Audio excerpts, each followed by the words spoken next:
Jeff Kingi, that the sergeant attempts during the quorum bell for 10 minutes to give some sort of leeway for senators to make their way into the chamber this morning to necessitate the quoration of the House to about 15 senators, according to the standing orders of the House, for the House to commence business this morning, which is the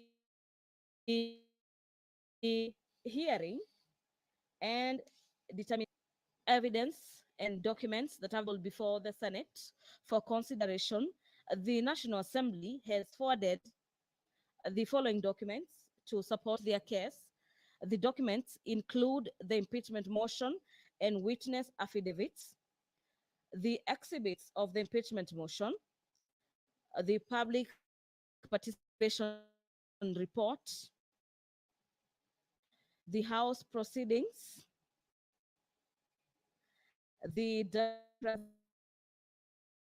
President's response to the motion to kick him out of office, and an affidavit as the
the other probable outcome is that the Senate, upon hearing the defense and the prosecution side, and after having voted, the other way would be to probably, in the event they don't find the charges, the 11 charges, to have been substantiated. And upon taking of the vote, been substantiated, then the motion falls and the deputy president continues to hold office.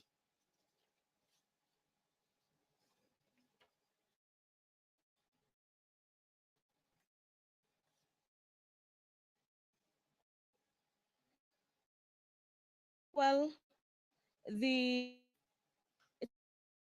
team representing the deputy president, Honorable Gachagu'A, who until last evening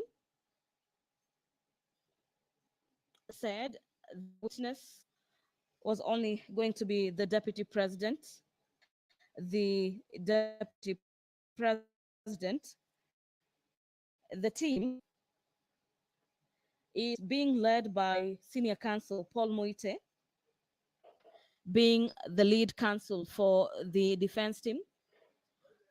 They equally have Isha Odhiambo, an advocate of the High Court, Mr. Tom Mashira, Advocate Ndegwa Njiru, Advocate John Jomo, Advocate Faith Waigwa, Advocate George Wandati, among others. They are totaling to about 14 advocates who are at the Senate to defend the deputy president, who is the only witness in his case for impeachment. The defense has equally forwarded documents to the Senate in regards to how they intend to counter the accusations facing the second in command.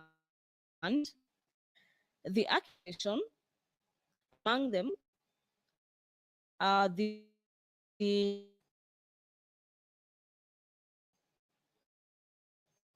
documents that the defense is supposed to be relying on for the better part of today to defend the deputy president are the response to the particulars of the allegations in the motion by Honorable Mwengi Mutuse. This is a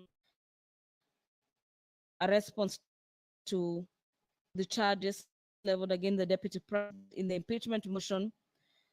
They equally presented witness affidavits of Gachagu'A and further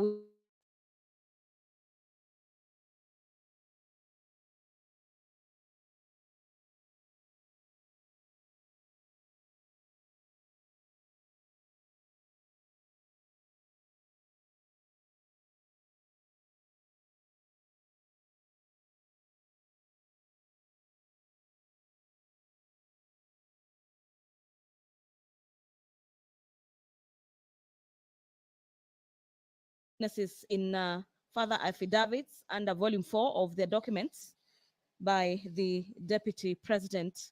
The defense equally has video and electronic evidence that will be played for the part of today as they seek to convince senators why they should be throwing out the case against the deputy president, Gachagu'A.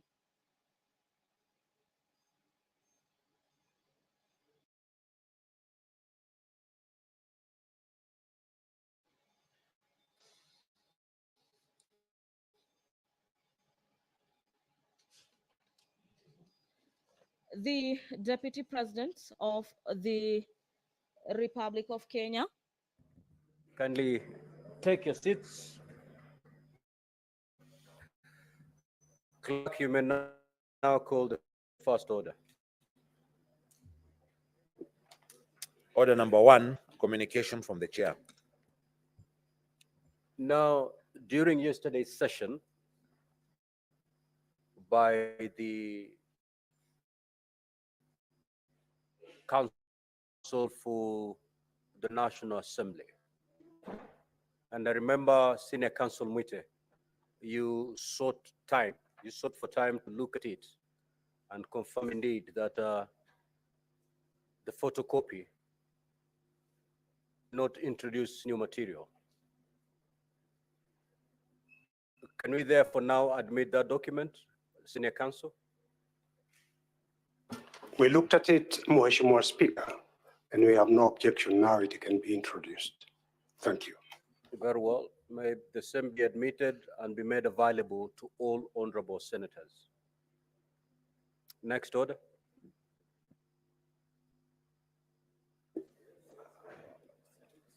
Order number 2, hearing and determination on the proposed removal from office by impeachment of His Excellency Rigathi Gachagu'A, EGH, Deputy President of the Republic of Kenya. Now, honorable senators, ladies and gentlemen, at the rise of the House last night, the National Assembly had called 2 witnesses. They had done the evidence in chief, examined, re-examined, and it was then the opportunity for the honorable senators to seek for clarifications when the House adjourned. Now it's case. The Deputy President has 45 minutes, having taken 1 hour from the 3 hours that had been indicated to the Deputy President today. Let us stick to the time so that we can be able to conclude this matter in good time today. Now, honorable senators, ladies and gentlemen, we will start with the clarifications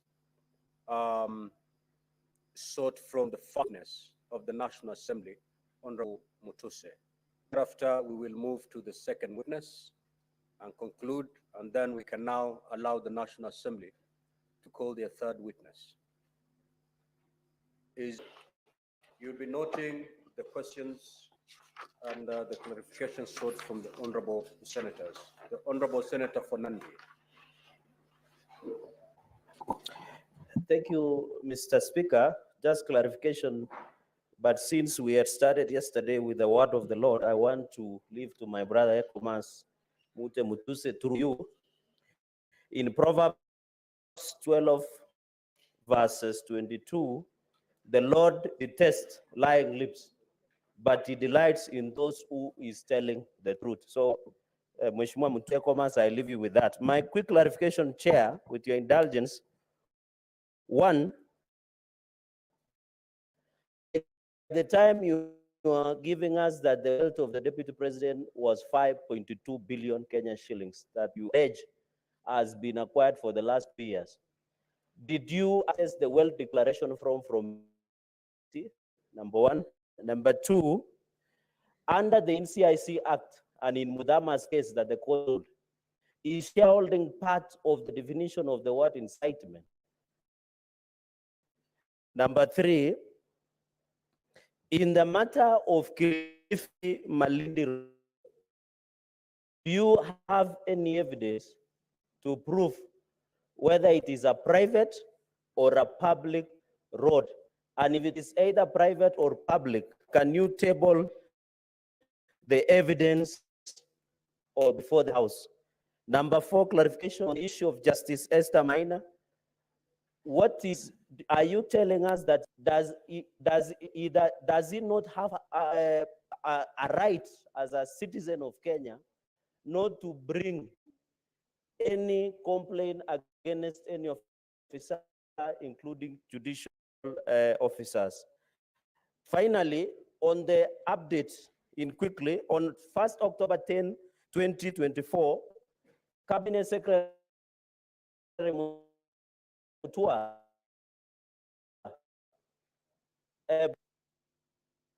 Senator Kenywa. Thank you, Mr. Speaker, sir. My question goes to Mutuse. Honorable Mutuse, was it available for acquisition? And if that is so, was there any law of procurement that was breached? Second one, what is the age of these DP's sons? Thank you, Mr. Speaker.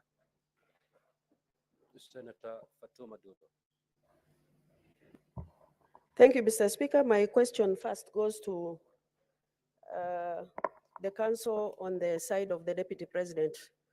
My question is on attack on the national security.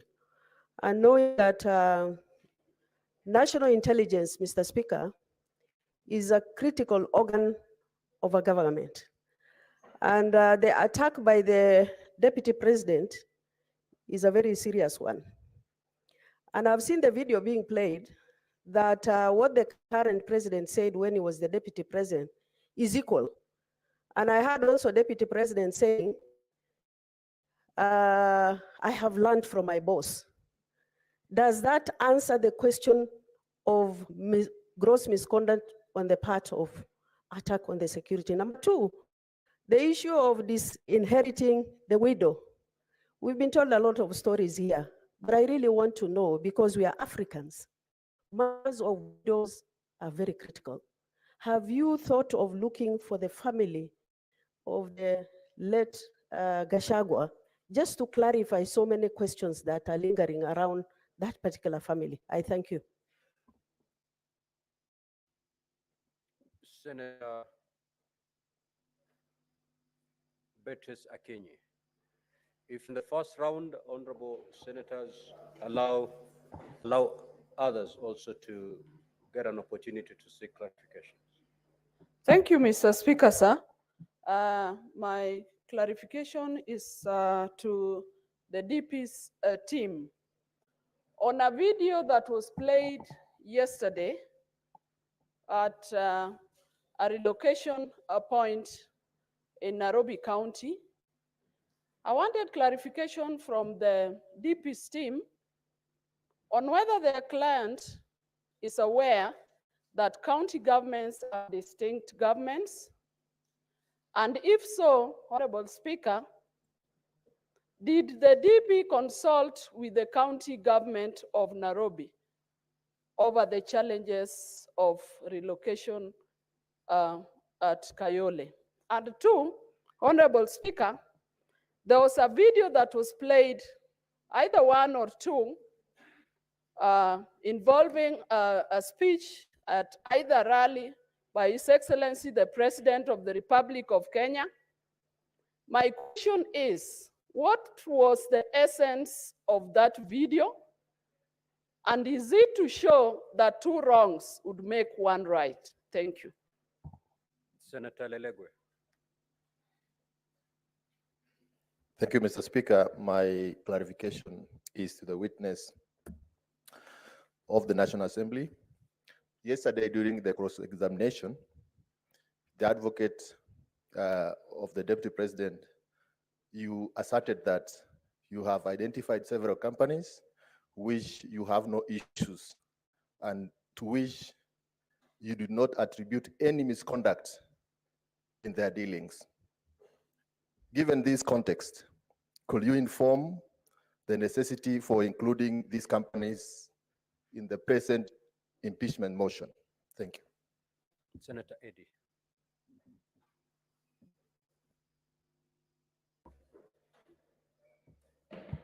Mr. Speaker, thank you. I have one question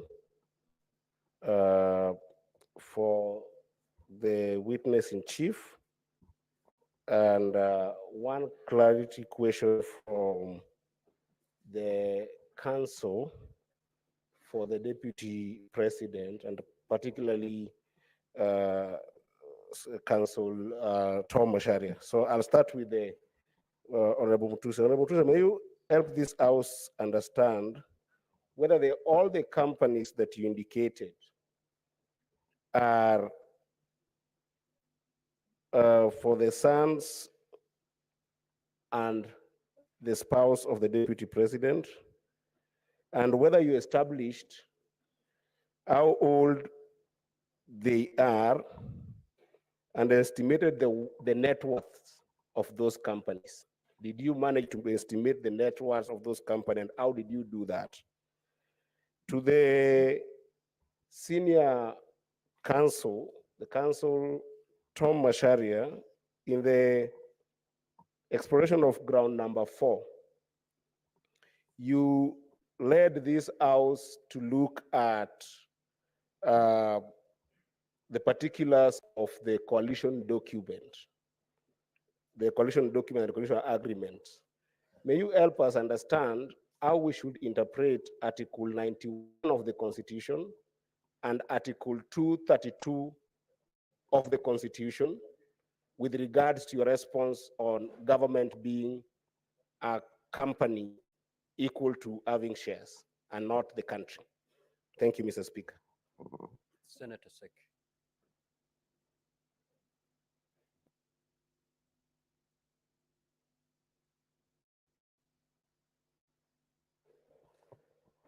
Thank you, Honorable Speaker. The question also goes to Honorable Mutuse.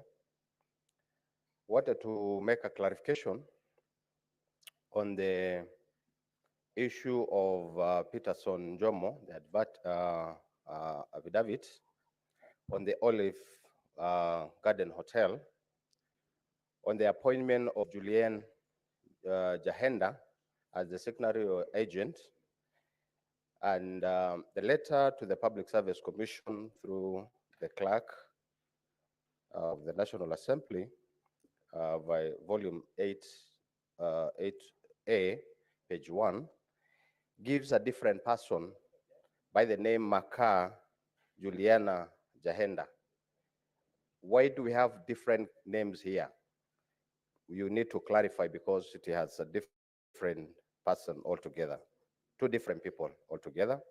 Second clarification is on the issue of the award of the tender on the proposed refurbishment of the DP's residence in Karen. Honorable Mutuse, the government, through the State House Controller, signed that contract, wanted to know what is the relationship of this contract with the DP. Now that you're saying it has some issues, what's all about the contract and the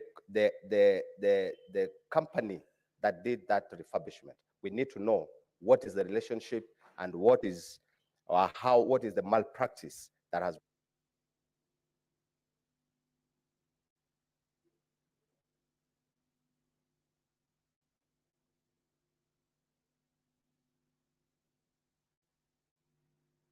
Senator Hamida Kibwan. Mr. Speaker, sorry, my question was for Dr. Mulwa. Senator Wakili Sige.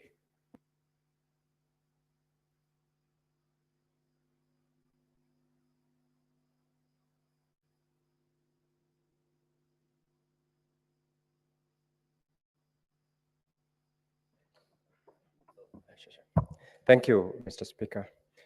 I've got two questions. One to the Council for the Deputy President, and the other one, actually both for clarification by the Council for the Deputy President. Yesterday, in the course of your cross-examination, you took us to page 410 of Volume 3. This is with regard to the accusation where His Excellency the Deputy President divulged or accused the national intelligence of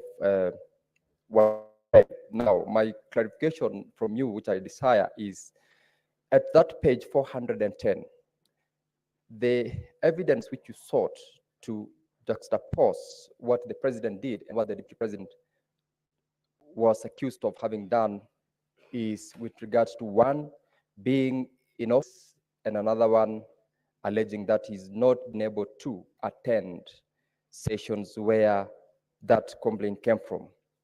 Give us the correlation of the two. And secondly, I share the sentiments by all the senators who've sought to get from you an understanding about the coalition agreements.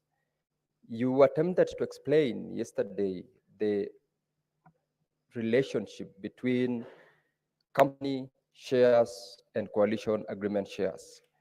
You were asked about the place of this in terms of the regimes of the two kinds of agreements. What do you say as regards shares in a company registered under the Companies Act vis-a-vis post-election coalition agreements registered under the Political Parties Act and the governance of Senator Batulibeti Montet. Thank you, Mr. Speaker, sir. Mr. Speaker, sir, I want to ask Honorable Mutuse, is there a minimum age of a client in a bank to get a loan of 700 million? Senator Essie Okenyuri. Sorry, Mr. Speaker, my question, I'm awaiting Dr. Andrew Mulwa. Senator Cheriot Ero.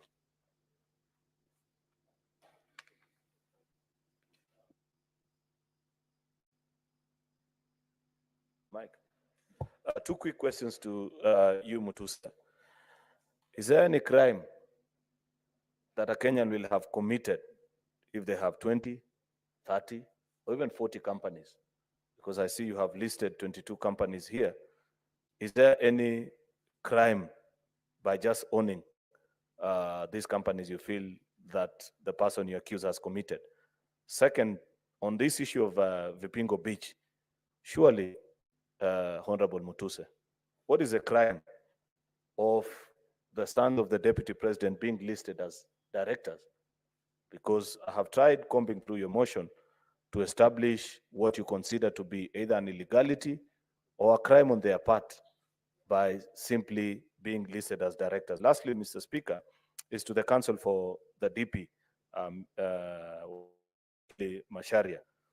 The clips of the then DP Ruto played by your team, could we read it to mean that it's an admission on your part that you're saying, if it was done then by a sitting deputy president, please allow the current one to commit the same at this point? And lastly, the 30% allocation to Ford Kenya in the coalition agreement in ANC, how has it been realized? Senator Margaret Kamar. Thank you, Mr. Speaker, for giving me the opportunity. I have one small question for Honorable Mluse, and that is on the witness, somebody who, by the name Peterson Jomo Mushira, who wrote an affidavit, also an affidavit that touches on Olive Garden Hotel. He offered himself to appear and be cross-examined on the content of his affidavit. Was he invited? Senator Kathuri Murungi.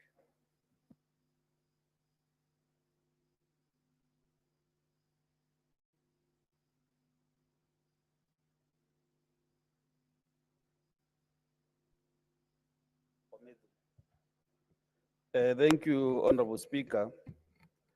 Mine are just very straight clarifications. Number one goes to Honorable Mutuse. Honorable Mutuse, in ground 7, you have seen that His Excellency, the Deputy President, has inexplicably amassed a humongous, these are very strong ones, property portfolio estimated at 5.2 million. So my question is, this is within 2 years. I know for a fact that before an election, any eligible candidate clears himself or herself with IBC before contesting. Therefore, for comparative analysis, do you have His Excellency the Deputy President's property or worth during the 2022, before the 2022 elections, so that now we can be able, as a jury, can be able to compare and see whether for 2 years, for sure, he has been able to amass this wealth. Number two, there is this property in Meru. Many Meru guys have called me to last night asking me whether there is evidence to show that this land is in Meru. The last one is to the councils of the Deputy President. There was a clip which was played here yesterday when the Deputy President made a press conference in Mombasa. Immediately after the President did this in Nairobi, 2 different cities. Therefore, I did not get clarity from the councils about this, the question or the clip. So I was really requesting either one of them could be able to expound on that controversy between the 2 pressers in 2 different cities by the principal and the deputy principal of the Republic of Kenya. Thank you. Senator Okoit Omtata.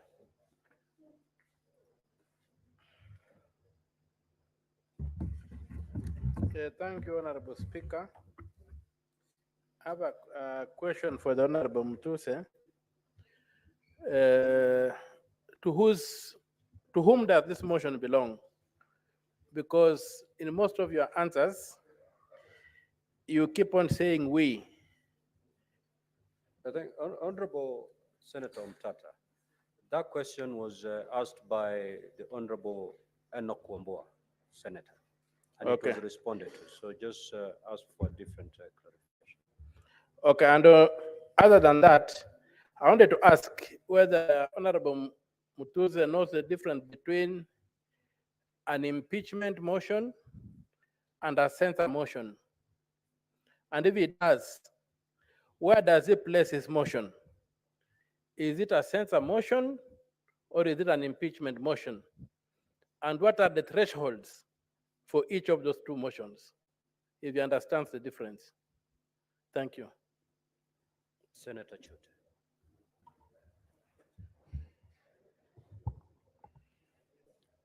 Senator Mheshimiwa Spika, Mheshimiwa Mutuse, ulileta ushahidi hapa mbele ya Senate ukidai ya kuwa Deputy President ako na 5.2 billion. Wewe ni wakili na vile unaongea jana unaonekana wakili shupavu.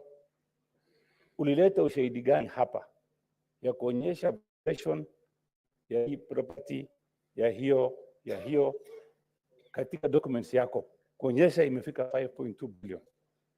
Swali ya pili, ulileta mashtaka 11.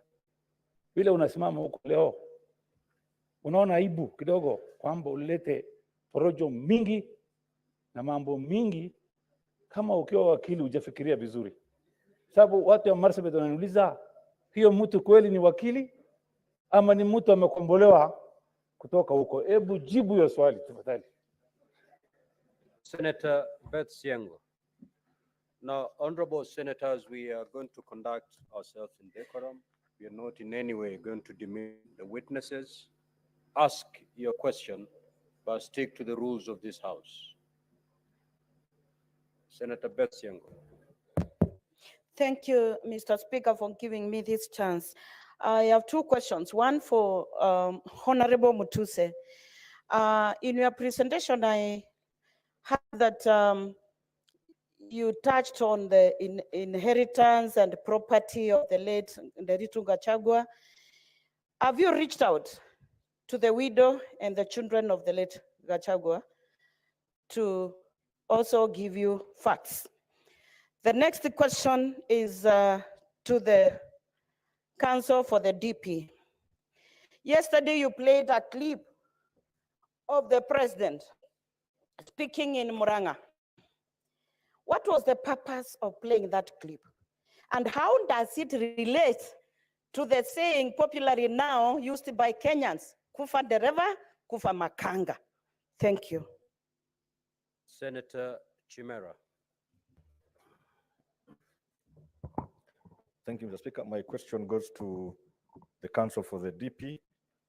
I would wish to seek clarity on the documents that they tabled yesterday, being the coalition agreement, which basically informed the basis as to which the DP has been talking about shares. I just want to know whether there is any document that secures shares in respect of the region where the DP comes from. And secondly, Mr. Speaker, if the council is aware that his client, at the time those documents were being prepared, he was a candidate for office, and now he successfully became DP, and that he needs to promote national unity. And if it is still in order for him to continue championing for the interest of one region as against the entire nation. Thank you, Mr. Speaker. Senator Richard Onyong.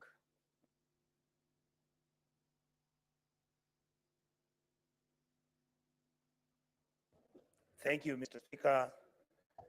My question too, and I would like to ask Honorable Mutuse, I hold you highly. I don't think that you're as idiotic as our colleagues will say. I want to ask you, between the time when the Deputy President was a member of Parliament and the time when he became the Deputy President, were you able to see whether there was a deliberate variation in the amount of money that he was handling?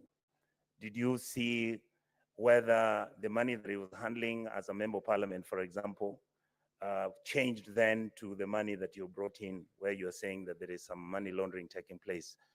Were you able, or are you able to show that distinction in order for you to make your case? The second question I wanted to ask you again on the same issue. When you are trying to find out whether there is money laundering on any transaction, and I know chances are you did not have the technical expertise and maybe an investigative agency to help you. But did you, by any chance, find out money moving from anywhere, either through His Excellency the Deputy President's private accounts or any money that was being borrowed?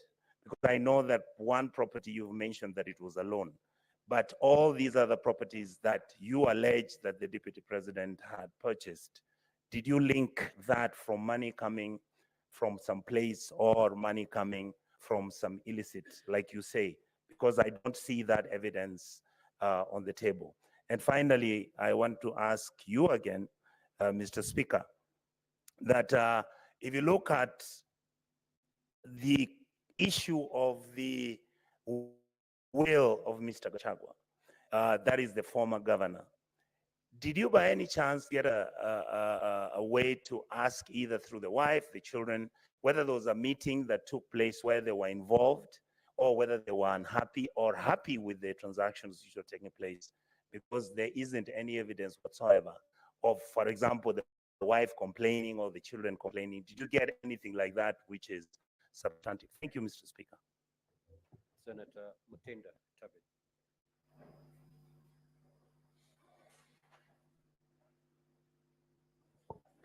Thank you, Mr. Speaker.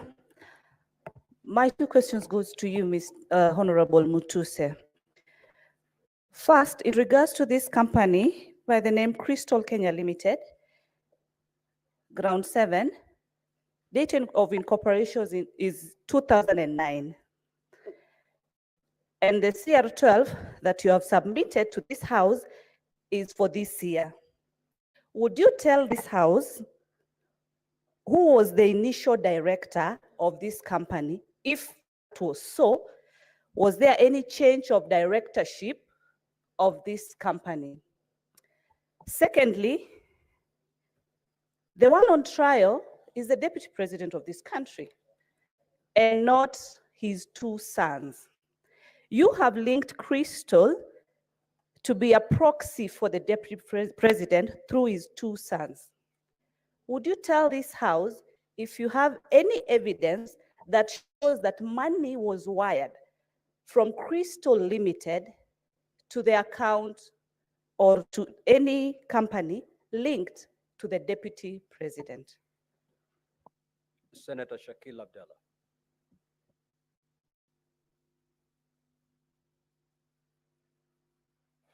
Thank you, Mr. Speaker. My question is to Honorable Mutuse.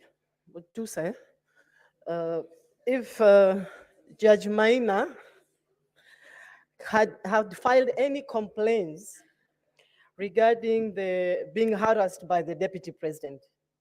Thank you. Senator Miraj Abdullah.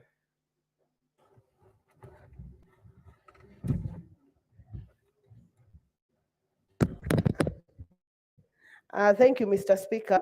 My question goes to Mr.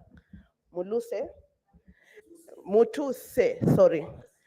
Is it your opinion that the DP was talking about enforcing the Kenya Kwanza coalition agreement when he was speaking about the shareholding issue? And the second one goes to the DP side, that we were reminded here of the oath we took when we assumed institution. Is it in your place to say that your client has breached his own oath even before we make a conclusion? Because we were made to read the third shade here on justice and directly and indirectly revealing such matters and the oath of secrecy that His Excellency the Deputy President took. In his utterances, he used to speak about not the Mlima being touched.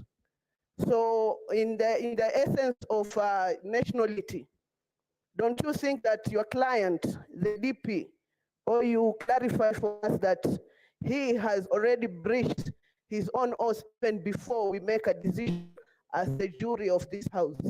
Thank you, Mr. Senator Kang.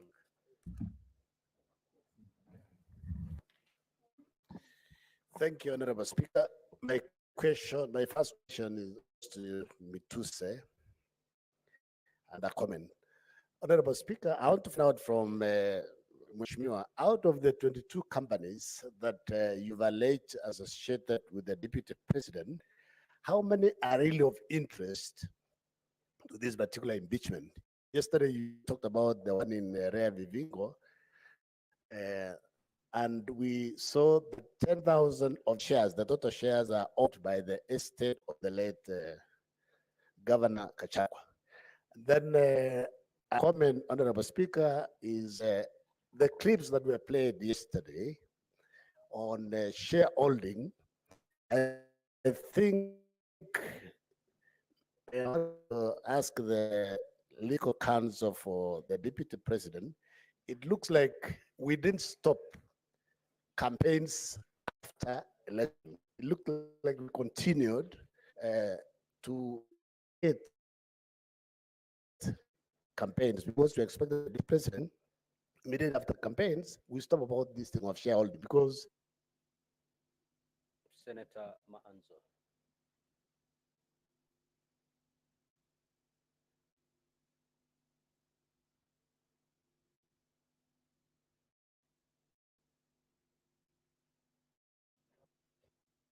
Thank you, Mr.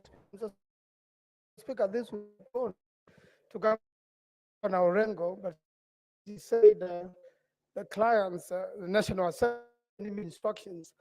I would like them to tell me what is the relevance of the verse they read yesterday, and also on the floor of the National Assembly, they read a verse that when bad leaders rule, badness increases in a country, and when good leaders rule, goodness increases in a country. Finally, what is the maximum number of companies can an individual participate in under the law? I thank you, Mr. Speaker. Honorable Mutuse, you may now proceed to respond. You have exactly 10 minutes to do that. Thank you, Mr. Honorable Senators, for this opportunity.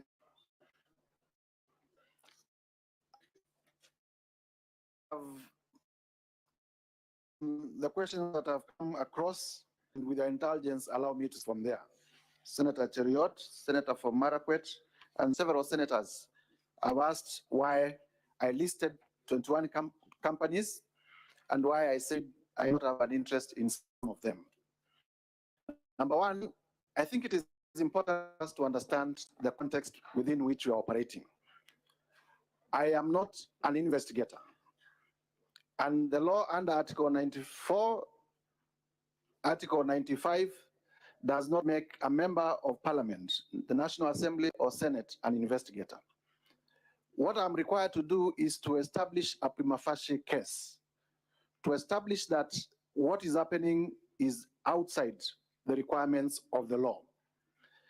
And having been in this country and with a lot of enthusiasm in matters governance, I also know that this Senate has an opportunity to consider the impeachment of the late Nderitu Gachagu'A. And in that impeachment, because this is a house of record, you will realize that most of the companies that I've listed were also complained about by the County Assembly of Nyeri during the impeachment of Governor Nderitu Gachagu'A.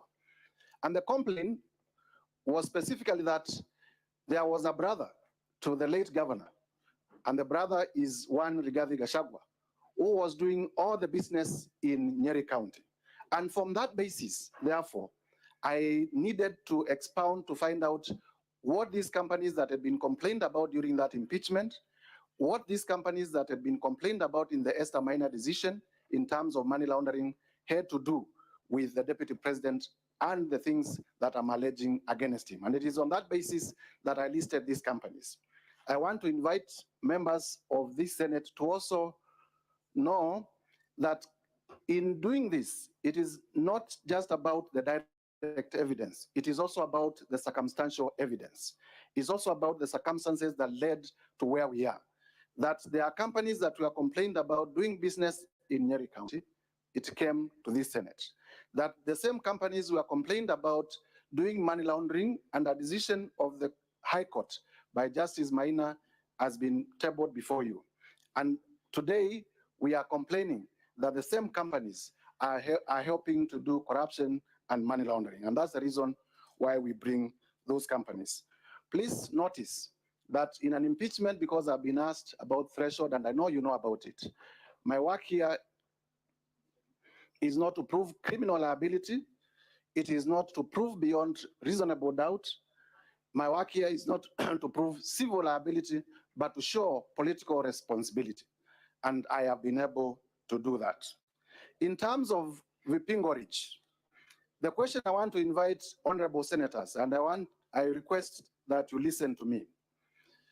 I was told yesterday that Vipingo Ridge, the two sons of His Excellency the Deputy President are mere directors, and that the shares are owned by the estate of the late Derito Gachagu'A. But then you ask yourself, all of you here, you have children, why would my brother's children own my estate and not my children? Why would my brother's children be the ones who are directors in my estate and not my own children? If you die today, will your children be the ones being directors of your properties, or it is the children of your brothers? Don't you see this is suspicious? It is obviously suspicious. Number two, in law, and I want to challenge anyone. An estate, what is an estate? An estate is the totality of your belongings. So can an estate own an estate? It is administrators. We would expect that the executors in the estate who are named in the will are the ones who would have been named in the shareholding. And we know all these trick games that are being played around to hide ownership. And that, because I talked about circumstantial evidence, that is to be compared with the affidavit of Mr. Jomo in terms of how Jomo was approached to be proxy in buying the property, and how Jahenda, the question that has been asked, is the one operating the accounts. And we have been able to show that the same Jahenda, the same lady who works at the DP's office, is the same person who is the manager at the hotel and is the one who is operating the accounts. So I invite you to see the web of secrecy, the web of conspiracy. It is a web. And this is why I said these are white-collar crimes.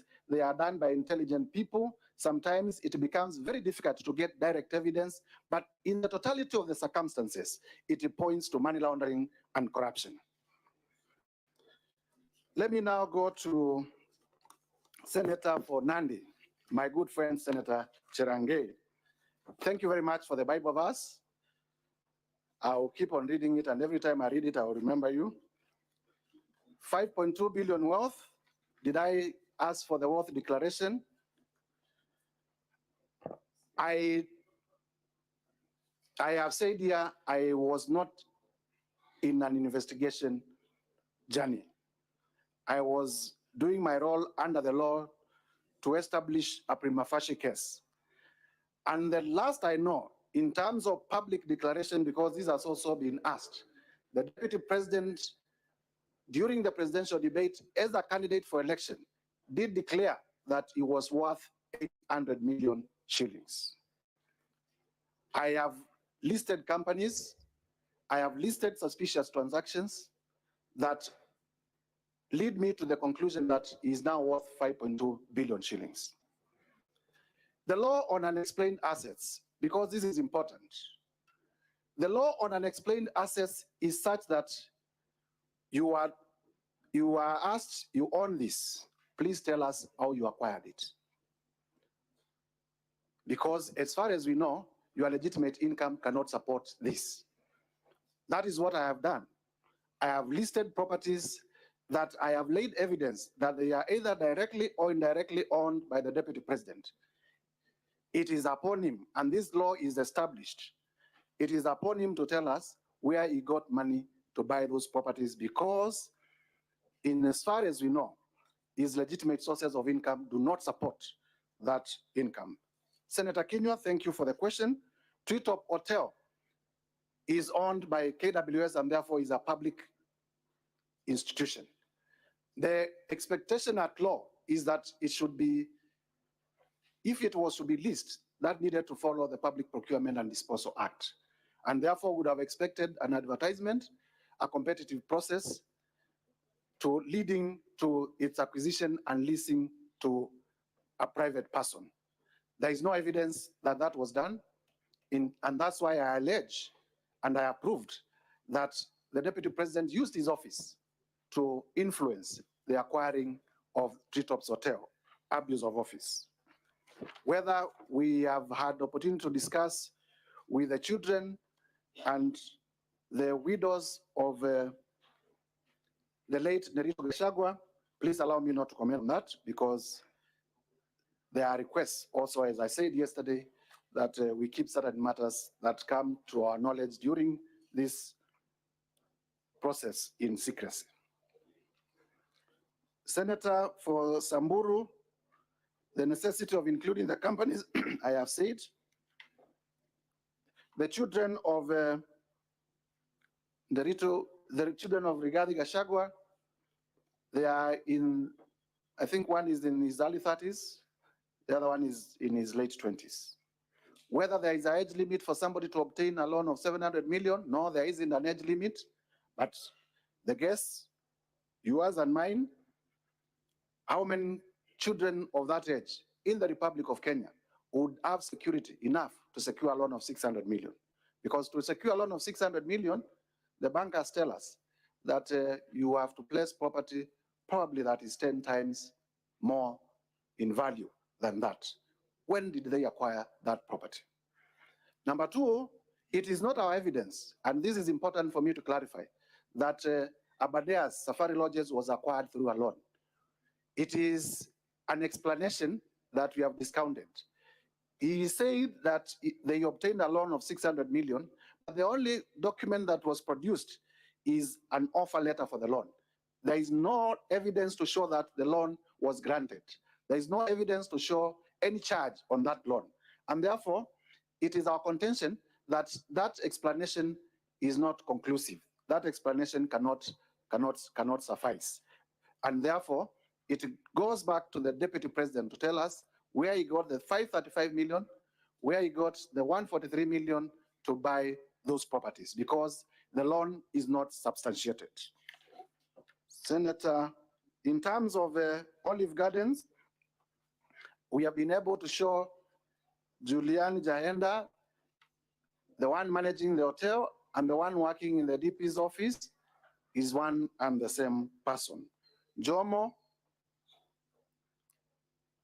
we bought the hotel on a promise that the Deputy President, the truth of the matter is that Conclude, Honorable Mutuse. Jomo bought the hotel 2 minutes to as a proxy for the Deputy President.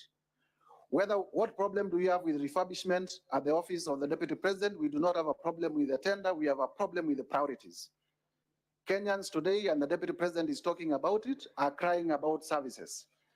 Is it a priority to renovate the office, or is it a priority to give water to the people of Kibwezi?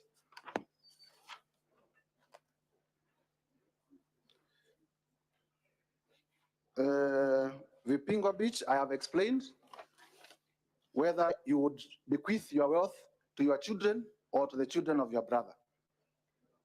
Senator of Meru, the property, there is an admission from the response by the DP that he actually owns a property in Meru, so I do not need to belabor that point. He has already admitted he owns a property in Meru, but he says he got a loan from one of the local circles. He has not produced evidence for that loan. And therefore, to my contention, that issue is already proved. In terms of the NIS address in Mombasa and why we complain about it, imagine, and I do not want to imagine that, somebody was a member of Al-Shabaab, and the Deputy President, none other than the Deputy President, stood up and said our intelligence system has collapsed. Wouldn't that be the right time to strike? That is the risk that the country faced by that particular announcement. I thank you, Mr. Speaker. Thank you. Let us have the second witness.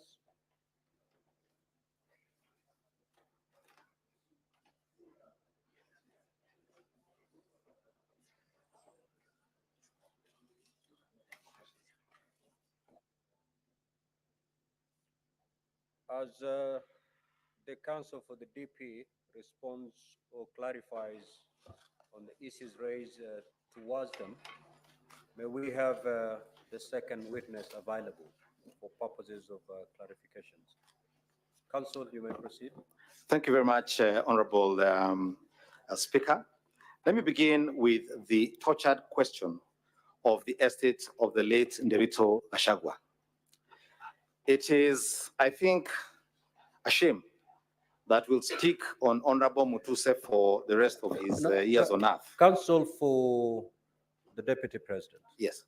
There are very few clarifications that were directed towards you. Yes. So I'll give you 5 minutes. And You're to not have- responding to the clarifications by Mutuse. You're responding to the clarification as sought. Those are the ones I am. Honorable Speaker, there are quite a number of clarifications, especially on this estate issue, which please allow me 10 minutes. All right. Thank you very much, Senate. Now, I began my cross-examination of Honorable Mutuse yesterday with asking him how long he has practiced law and what law he has practiced. The problems you have as a Senate, as a quasi-judicial body, are born out of inexperience of legal practice. If you had practiced any succession law, I'm answering the question. I'm answering the question. Order, honorable senators. I'm answering the question. I'm sorry, Senator Kavindu, just have a seat. I couldn't take that. Yes. What is the source of this? I asked him yesterday. He answered the question. Yes, Counsel for DP. What exactly did you say? I just wanted to say that the National Assembly was provided with an affidavit by the executors of the will of the late Nderitu Gachagu'A. It is before you. It is volume number 4, stated, called the Further Affidavit of Nderitu Gachagu'A. And sorry, regarding Gachagu'A. It should be before you. In that affidavit, the two executors state in comprehensive detail everything concerning that particular estate. They are as follows. 1, the estate property was divided in accordance with the will. The probate matter commenced and went all the way to the end to conclusion. All issues were resolved within the court case and in a sense are now res judicata. That is issue number 1. Issue number 2, you will find in that affidavit between pages 11 and pages 19. Who sought that clarification? I was asked, the question was asked, I I've think, told by you, Senator Counsel Dulo asked. For DP, do not respond to what Honorable Mutuse said. Senator Pick Dulo. a senator's issue and respond to it. That's what I'm responding to. Exactly. So whose clarification are you? Senator Dulo asked, can you please address the question of disinheriting the widows, if Hunter could confirm that? I believe she did. That's what I'm answering, yes. And so the will, as I'm explaining, does not disinherit the children or the widows or anybody else. It is merely because in the motion brought before you, there were properties listed in the motion that were part of the estate. That is the only reason this estate has become the subject of proceedings before the Senate and the National Assembly. So when you look at the will, as I've said, between pages 11 and 12, at page 13, if you have the document before you, this is volume number 4. There is a long list of how this estate was divided. And I won't go through it, you'll be able to read it yourself. That's number 1. Number 2, you will see an affidavit by the executors, except the Deputy President who did not sign this affidavit. These are the 2 remaining executors who have signed it, explaining between pages 4 and page 9, everything that was done in accordance with the law and in accordance with the law of succession, and that no one's property was taken away. Senator Dulo, you know our rules. Proceed, Counsel. Proceed. Yes. Now, I've been asked some questions about the issue of the Moranga video and about the shareholder agreements and whether 2 wrongs make a right. Our position is the opposite. Our position was that the address by the president in Moranga was in fact in confirmation of the agreements. The president was merely saying that they are implementing the agreements they agreed upon. And it was incumbent upon his deputy to assist his president in confirming that they were implementing the agreements. That is the purpose of the video. That is the purpose of those agreements. It is not to say kufa makanga, kufa dereva. I think Senator Beth asked that question. It is to say okoeni makanga na muokoe dereva. That is what we're asking you to do this morning.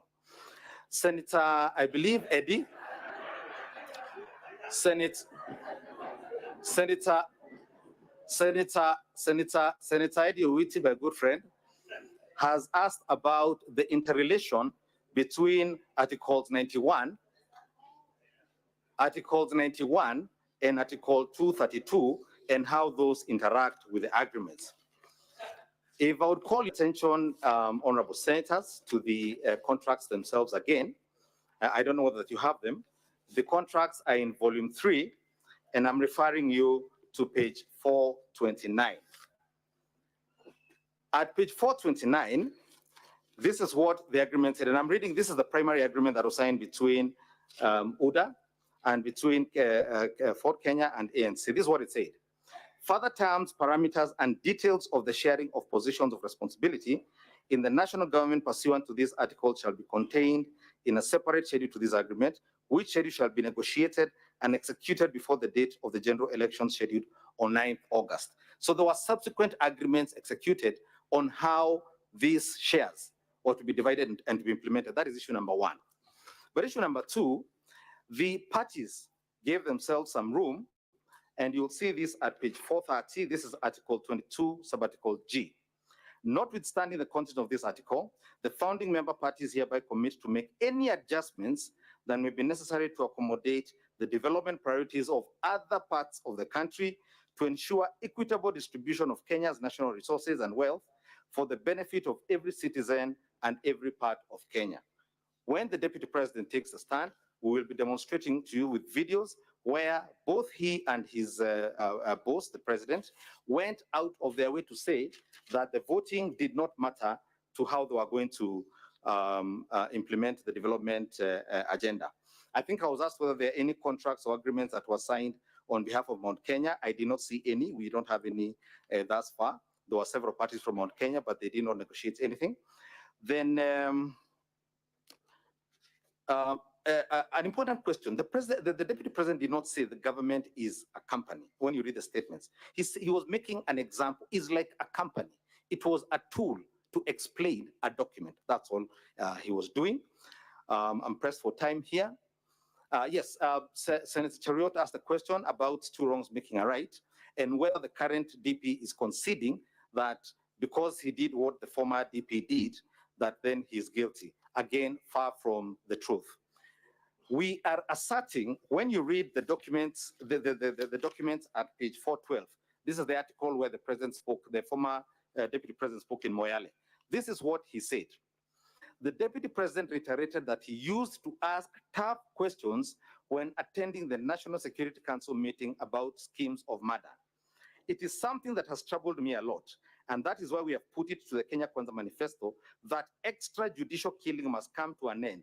It is illegal and constitutional and offends every principle of the right of life.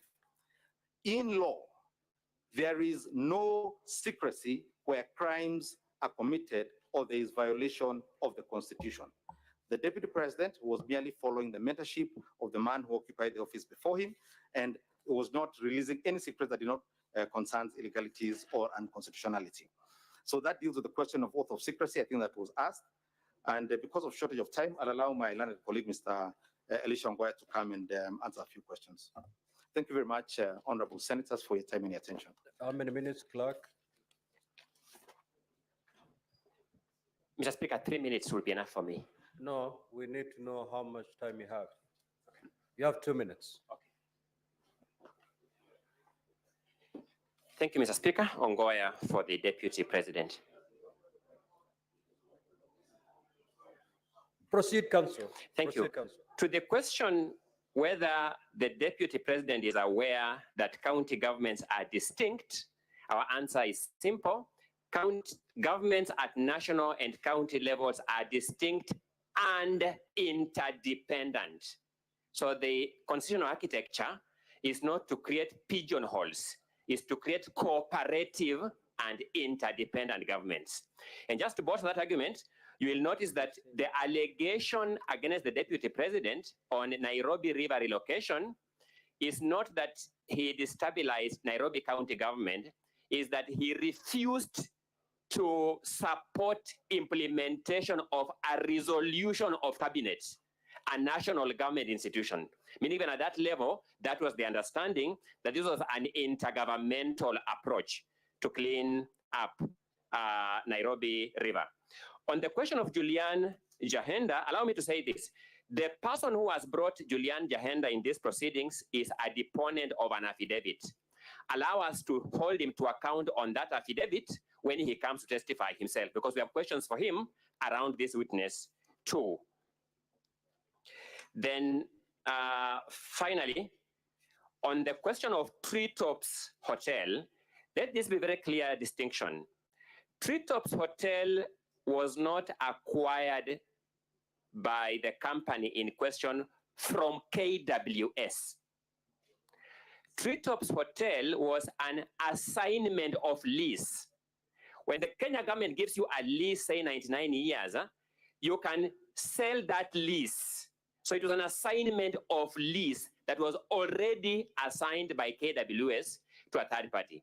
So the construction that a company associated with the deputy president, rightly or wrongly, got this property from KWS is actually wrong. There was a completely different private property that had a lease. Then that company holding that lease assigned that lease. Thank you so much. My 2 minutes are over. The second witness.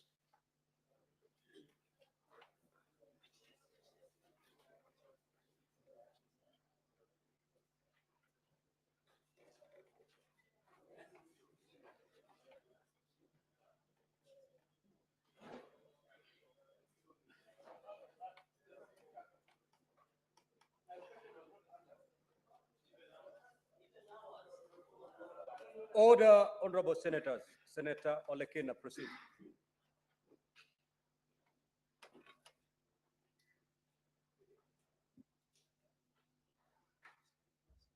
Thank you, Mr. Speaker.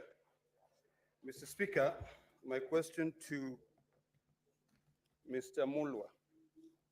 Mr. Mulwa, if you look at the response in volume 6 by the Deputy President, the Deputy President says as follows, 4.2, volume 6, which is in page 11. In response to the allegations that you called him, or he called you, to be able to push for the bid board. He said that this is clear in paragraph 4 of the witness affidavit of Andrew Mulwa. He contradicts himself by claiming that on the 11th July 2023, I pressured him to surrender the original bid board, yet by the letter dated 5th of May 2023, KEMSA had requested for collections of the original bid. Thus, there was no cause for pressure to be exerted on Mr. Mulwa or any other person. Now, in your affidavit on page 70, you put an excerpt of your WhatsApp or communication between yourself and Dr. Rigathi, where Dr. Rigathi, it's alleged, he said, Dr. Ikunu Rigathi here, kindly contact me. When possible, there is a document for HE we are trying to collect. In the same affidavit, you have annexed 3 letters. One letter dated June 30th, and I want you to keep in mind of the 30th of May. June 30th, which is a letter sent to you, from KEMSA to ESCC, requesting for the bid board. That is June 30th. That is a month after the date that the Deputy President alleges to have received information from KEMSA asking him to collect the bid bond. Secondly, you have a letter dated 11th July, where you communicate to the company called Shabika Impex Private Limited, asking them to collect the bid board. Yesterday, when you were being cross-examined, you said that you were afraid, you felt pressured when the Deputy President called you, allegedly, and asked you to surrender the bid board. Could you please give us a chronological of events? Because this letter is dated 11th that you sent to them. You allege that the Deputy President called you on 11th, Honorable SC, Rule 23 of the Rules of Procedure. SC Okenyuri, he's gotten the question. He's gotten the question. Thank you, Mr. Speaker. I also wish to ask Dr. Andrew Muller the following. Confirm if the Deputy President did call you. 2, kindly confirm if Shobika Implex Private Limited, whose agent in Kenya is Crystal Kenya Limited, had emerged as one of the winner of the 3.7 billion mosquito tender before the tender. And finally, what was the issue with the bid bond that you said yesterday you were trying to go pick from EACC? Thank you. Senator Kavindo.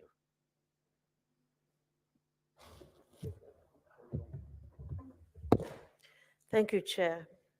Mr. Speaker, my question is directed to the to Mutuse and maybe his lawyers. Yes, I'm directing it to his lawyers. Please kindly give me my time. I didn't talk, Olekina, when you were talking. Senator Kavindo. Thank you, Mr. Speaker. Let me go Only ahead. address yourself to the chair. Thank you. Proceed. One of my questions is about the speech which Honorable Mutuse said that the Deputy President addressed from Mombasa. My question is there any law preventing either the President or the Deputy President from intervening if they see any failures with the national intelligence services? Is there any law preventing them from intervening or questioning the national intelligence service, or is there any law directing them where they should ask these questions from? 2, the lady, Honorable Justice Esther Maina, has she ever made any complaint after the case was done? Thank you, Mr. Speaker. Senator Bone. Thank you, Mr. Speaker. Mr. Speaker, to Dr. Mulwa. Dr. Mulwa, I can attest that the number you have put here, through which His Excellency the President pressured you, he relates very well with me because in the days we used to talk with him, I used to use the same number.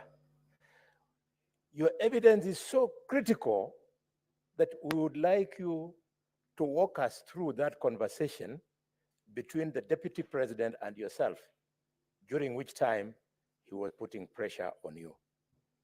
Mr. Speaker, sir, Tom Masharia, Council, you are a man of many years of experience, and you know the hierarchy of laws. The Constitution is at the apex, and all other laws are subservient. In your attempt to justify, or rather to protect, and secure the Deputy President from the accusation that he breached the Constitution, Article 27, which prohibits him from discrimination, you have chosen to justify it by using an act of parliament called the Political Parties Act that provides for the agreement. Tell me, are you telling me that by dint of that act, which is subservient to the Constitution, which the Deputy President violated, therefore the act sets him free? And finally, my younger brother, Ongoya, you have told us that for Mutuse to be able to prove that there was insubordination, he needed to bring something from the supervisor Senator Hamida.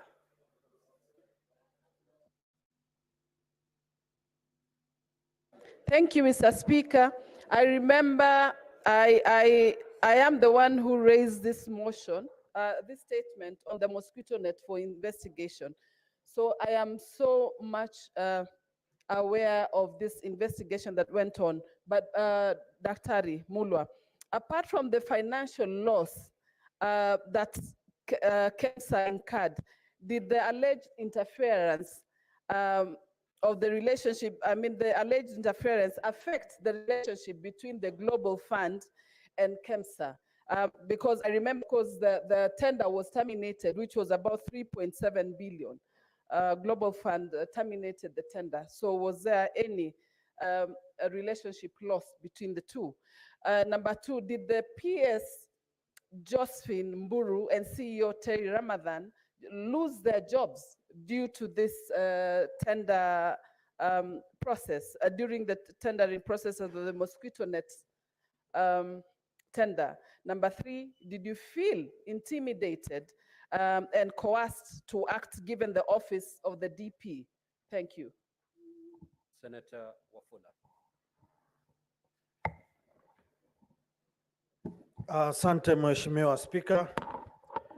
Daktari Mulwa, madai kwamba ulipata simu kutoka kwa naibu rais kufuatilia jambo linalohusu mwanawe. Wewe kama mtumishi wa umma, unapopata simu kutoka kwa kiongozi wako wa kitaifa akifuata yale yanayohusu mwanawe, unaona ni vema kutekeleza jinsi anavyotaka ama kufuata katiba ili kutetea yeyote aliyeomba nafasi ya kufanya kazi? Asante sana Mheshimiwa Spika. Senator Munyihaji.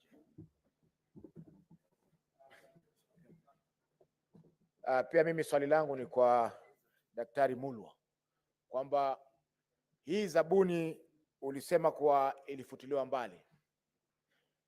Je, wakati ilipofutiliwa mbali kuna hasara yoyote ilitokea kwa serikali ama kwa KEMSA kutokana na kufutiliwa mbali kwa zabuni hiyo? Pili ni kuwa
signature for the CEO who was there before me on the 23rd of February while the tender was opening. In other words, Mr. Speaker, sir, this bid bond already had issues even before the tender closed and was opened. And therefore, the bid bond was submitted outside the tender document, which is already an irregularity in the procurement. Mr. Speaker, after the cancellation of these tenders, the Global Fund, this issue became brought an outcry, and as a result, a principal secretary, the CEO, and officials from the Ministry of Health and KEMSA were suspended as a result. The PS was actually dismissed. Mr. Speaker, sir, an investigation was instituted by the Public Procurement Regulatory Authority, the EACC, both houses of Parliament, both the National Assembly and the Senate, investigation onto the procurement anomalies. Mr. Speaker, one company wrote to us on around June 12th or thereabout, asking for return of the bid bond. This company was Shobika, and we were able to, we did not have the document because EACC and other investigating agencies had taken the original documents. And therefore, we wrote back and informed them of the state. And when July came, I think the investigations were happening, officers were recording statements, and that is when I got a call from the Deputy President asking me to surrender the bid bond to Dr. Rigathi Kino. On the same day, because I called EACC, I informed them that, and for the record, Honorable Speaker, I had never received a call from anyone above my cabinet secretary. This was the first time I received a call from a sitting deputy president and requesting for documents that were under investigations. Mr. Speaker, in my 15 years of public service, I had never been asked to do that. And therefore, I felt coerced, and I had to leave the business that I had for the day, go to EACC, follow up the bid bond so that I am able to retrieve it. I was actually able to write a letter to them and follow it up because I had written a letter earlier, and I followed up and sat there for 5 hours for them to discharge the bid bond. And on the same date, I wrote a letter and called for them to collect the bid bond. I think, Mr. Speaker, that explains the conversation and the pressure that I felt as an officer.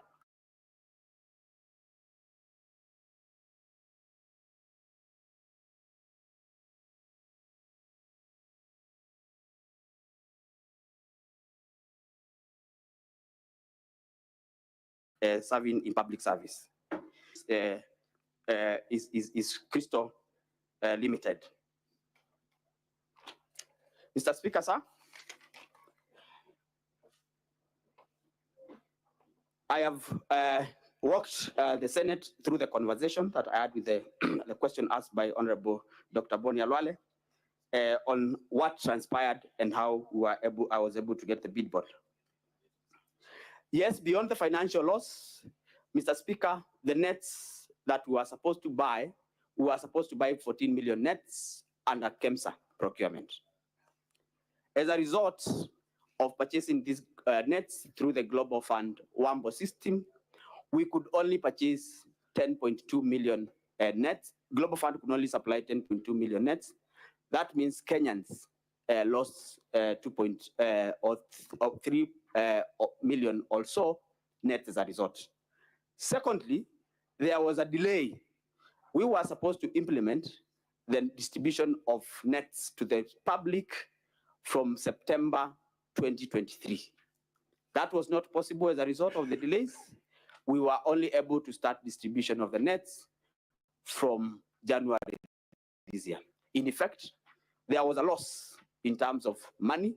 There was a loss in terms of number of nets, and 3, there was a loss in terms of citizens did not enjoy the protection that they would have gotten from the nets in the time that had been envisaged.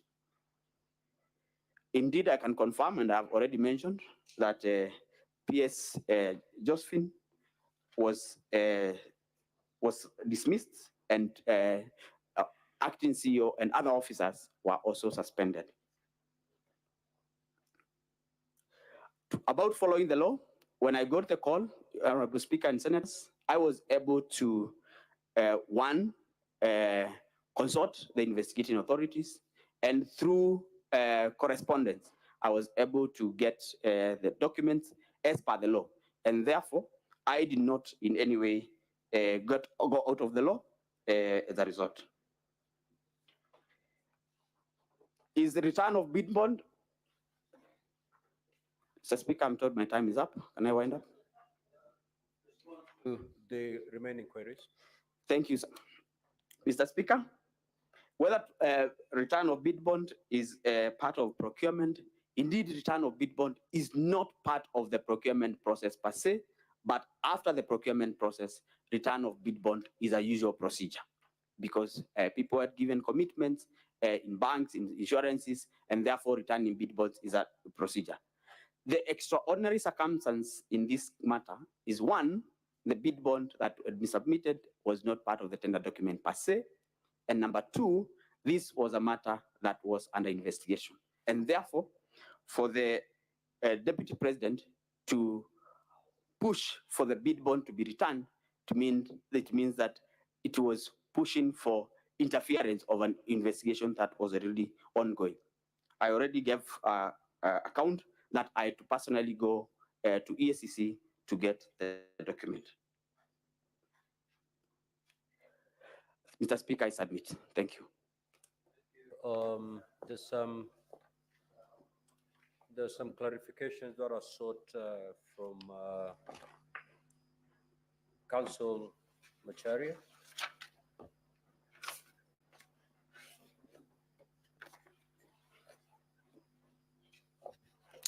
Honorable Speaker and honorable members, Honorable Poni Khalwale asked a question from the law. Indeed, there's a hierarchy of laws. It's the Constitution, the laws, and subsidiary legislation. And I cannot purport to be teaching lawmakers how this is done. 5 minutes. Yes, and so I say this with tremendous respect. The hierarchy of laws, the infrastructure of laws, is that there are provisions left in the Constitution as self-executing. The Constitution then delegates to Senate and the National Assembly the power to make laws to execute certain of its provisions. And to that extent, that statute carries constitutional authority because it is made pursuant to a constitutional provision. And that would be the case with the Political Parties Act.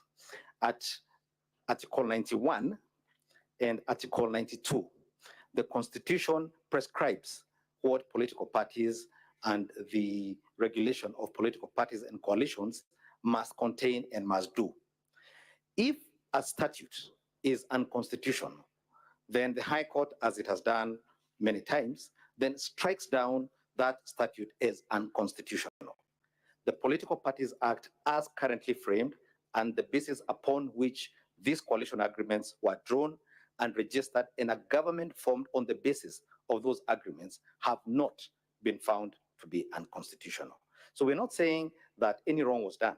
We're in fact saying everything was done in accordance with the Constitution and the law. That's number one. Number two, when His Excellency the Deputy President stands to make his response before you, amongst the things he'll be showing you in great detail with documentation and with videos is the lengths to which not only he, but his ultimate appointing authority, his boss, the President, and the entire government went to ensure that the development was spread across the country. And I think, as I demonstrated a few minutes ago here, the contracts themselves indicated that there would be need for flexibility to ensure that you're within the Constitution. That did not derogate from the requirement by the parties to implement and to obey and to ensure the contracts were implemented. So they were done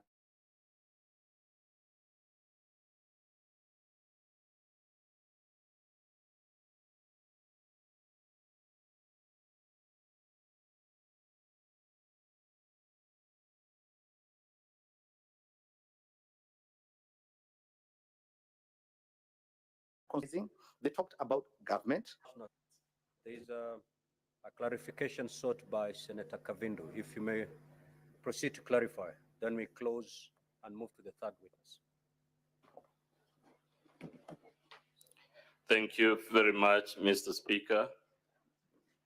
The first question was whether there is any law preventing the Deputy President from intervening when they see any failures in the National Intelligence Service. The answer is that the oath of due execution of the office of the Deputy President, which is in the Constitution, it's part of our Constitution, prohibits the Deputy President from disclosing matters, especially those relating to national security, that are committed to a secrecy. And therefore, it was a violation of his oath of office. It was a violation of the Constitution to discuss matters of that nature at a time in the circumstances prevailing in a press conference broadcast to the whole world.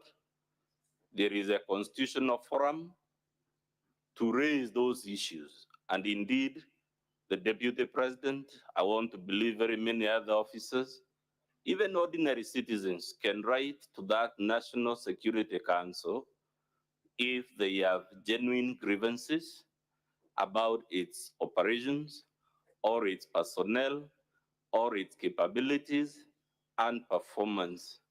Mr. Speaker, when that oath of office, which is part of our Constitution, says matters committed to the secrecy of the Deputy President are not to be divulged, it is an acknowledgement by our Constitution that there are certain matters which by their very nature, they are not to be broadcast. The Swahili say, usimwage mtama penye kuku wengi. Some things require discretion, they require you be tempered, and they require you know the forum and the occasion to do it. And therefore, it is no answer. Even if we were to accept, for argument's sake, that all the grievances the Deputy President had are factually correct, it will still be no answer to that charge. The second question was whether Justice Maina has made any complaint after the case was done. We are not aware of any complaint lodged by the Honorable Lady Justice Maina. But that question, Mr. Speaker, also tells you why this is an impeachable offense.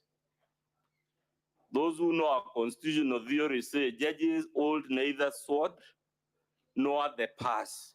The reason our constitution protects judges and puts them in a special place is because unlike politicians and the executive, they have no way and no forum of dealing with harassment from the political branches of government. But if we are wrong in that, Mr. Speaker, again, why I'm very happy with this question,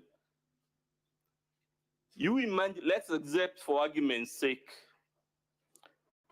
that indeed Justice Maina could have lodged a complaint, because it's possible she would have walked to a police station, met an OCS there, recorded a complaint and a statement.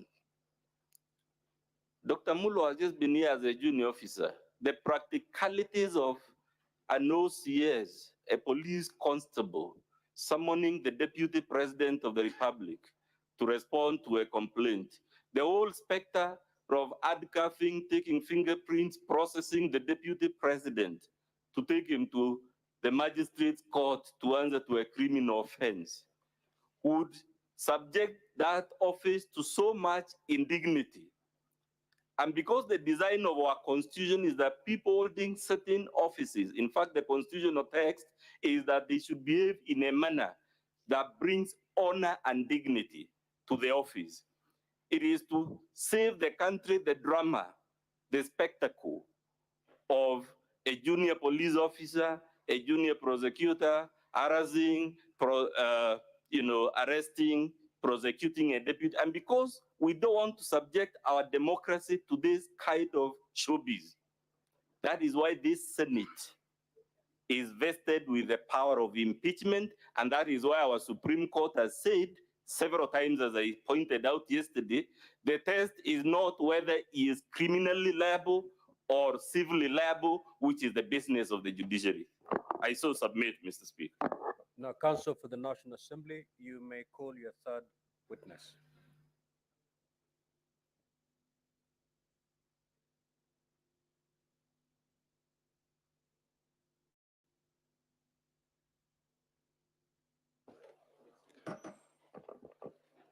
Honorable Speaker, distinguished senators, my name is Moses Kipkogei. Our next witness is Abdi Mahmoud from the EACC. He's a former witness who was called pursuant to the summons issued by this House at the request of the National Assembly. I request the Sergeant at Arms to call him from room 4.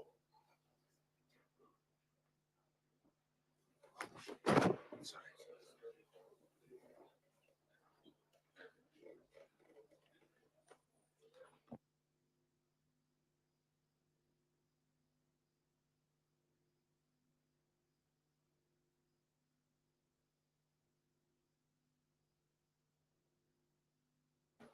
Mr. Speaker, may I just raise a concern? It is true that this witness was called pursuant to a summons of the Senate, but normally a witness is called to produce a particular document or to produce a particular item. As we stand now, none of us knows what this witness is coming to produce, so we can't even pull it out from these massive documents. We want it to go on record that this is trial by ambush. We will know for the first time what this witness has come here to do when he begins speaking. I just want that to go on record, but before he starts, I want counsel to tell us what documents this witness wants to rely on, so that against all the unfairness we have witnessed, at least we can have some semblance of looking at it. Thank you, Mr. Speaker. Counsel for the National Assembly, what say you? Mr. Speaker, the documents to be identified by the witness are contained in volume 8A of our bundle. Call in the witness, please.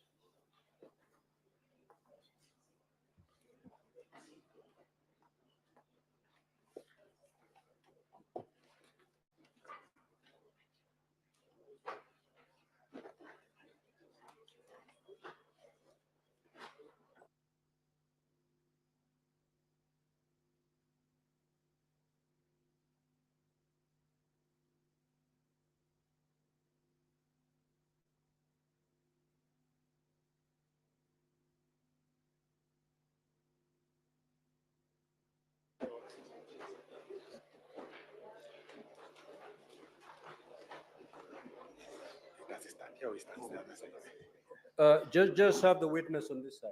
Okay. Where the others took the oath.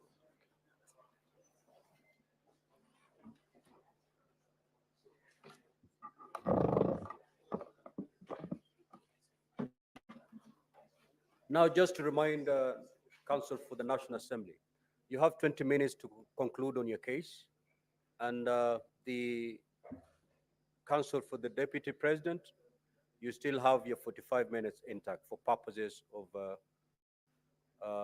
cross-examination. Let's proceed. Thank you, Mr. Speaker. I intend to use 15 minutes to take the witness in chief and reserve 5 minutes for any re-exam.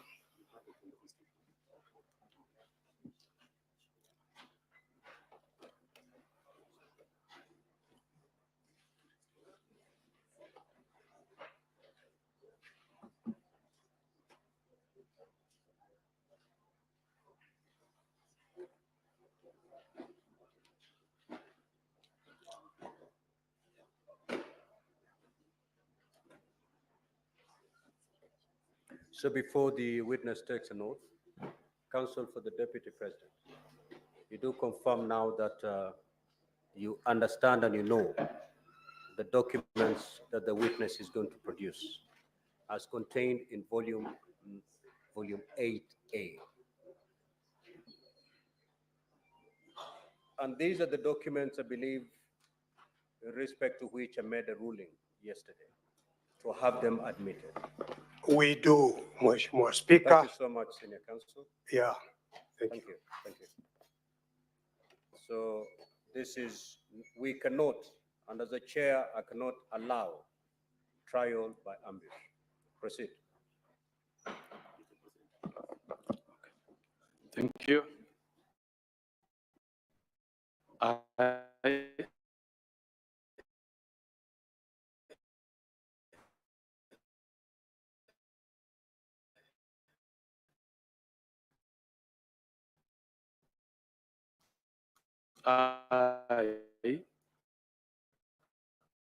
Abdi Ahmed Mohamud, do solemnly swear that of the matters before this and nothing but the Abdi. Your rank. Thank you. My name is Abdi Mohamud. I'm the Deputy Chief Executive Officer of the Ethics and Anti-Corruption Commission. I have worked at the Commission since 2005. I started off as a senior investigator. Right now, I'm the Deputy Chief Executive Officer. My main responsibilities are to assist the Chief Executive Officer of the Commission in the day-to-day running of the Commission, among others.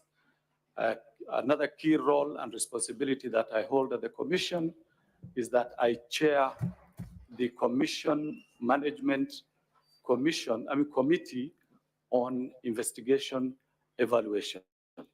Basically, I have been an investigator since 2005 when I joined the Commission. Thank you. Thank you, Mr. Mahmoud.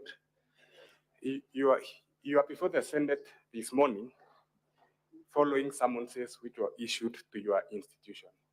And in the summonses, the 3 areas were identified. Would you wish to appraise the Senate on those 3 areas which you are to guide the Senate on? Okay. If I may refer to my documents, yes, you can.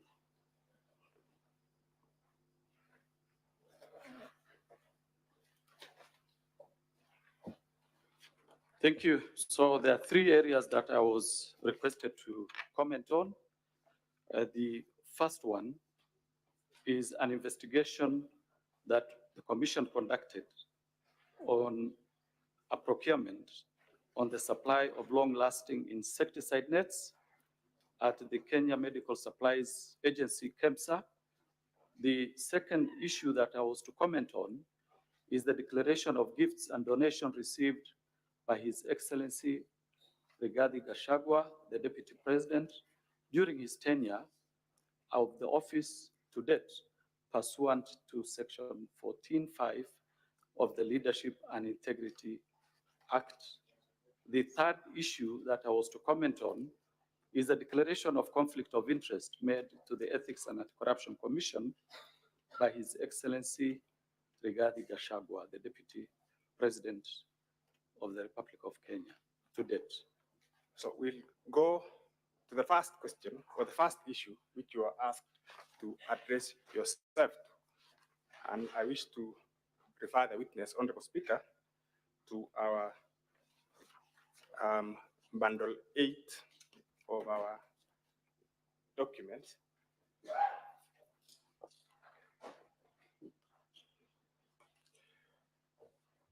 Can you identify the document at page 3 of that document? Yes, I can identify. This is a letter that we did to the Clerk of the National Assembly on 23rd September 2024. It was responding to a letter that we received from the National Assembly requesting us to furnish the National Assembly with information on the investigation that we conducted on the long-lasting insecticide nets and to indicate in our responses any outcome or status of the investigation that we did conduct.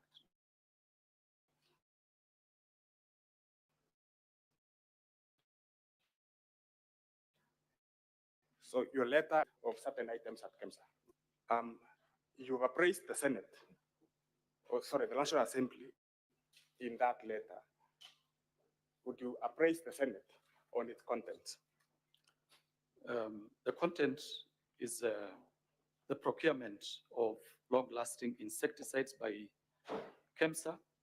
This was in the year 2023, and the Commission, in its functions, either it conducts investigation on its own motion or at the instigation of other parties. For this particular investigation, we did receive a letter from the CS, who was then in charge of the Ministry of Health, indicating that there were certain irregularities in a procurement of insecticide nets by the KEMSA, and the CS then wanted us to conduct investigation and find out whether certain procurement irregularities did take place. And from that, we actually did carry out investigation, and the outcome of the investigation so far is already reflected in the letter that we have provided. And what was the outcome of the investigations, Mr. Mahmoud? There were serious procurement challenges that affected that particular tender. The major one was change of specifications to suit a company called Shobika Impex Limited, which was having which had a local agent by the name Crystal Kenya Limited that had the sole responsibility, or rather the sole function, to provide certain mosquitoes that had certain chemicals. So basically what the investigation concluded is that there are two types of chemicals that were used on these particular nets. If I may read one of them, one is called Synergist piperolene protoxide, PBO, long-lasting insecticides nets, while the other one is pyrethroid long-lasting insecticide nets. So this company had the sole distribution rights on this particular chemical called PPO. And in totality, from the investigation, we realized that the PS at that particular time did write to the CEO of KEMSA, instigating, or rather compelling the CEO of KEMSA to change the specifications so that it can fit the chemical that was to be provided by Shobika Impex Limited, whose local agent was Crystal Kenya Limited. Basically, that was the starting point. The other problem was that there was when the tender was to close on 23rd,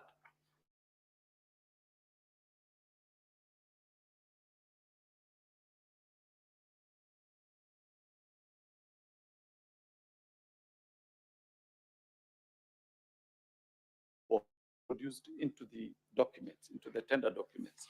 Yet we all know that in procurement, the tender document, the bid bond is supposed to be part of the tender document.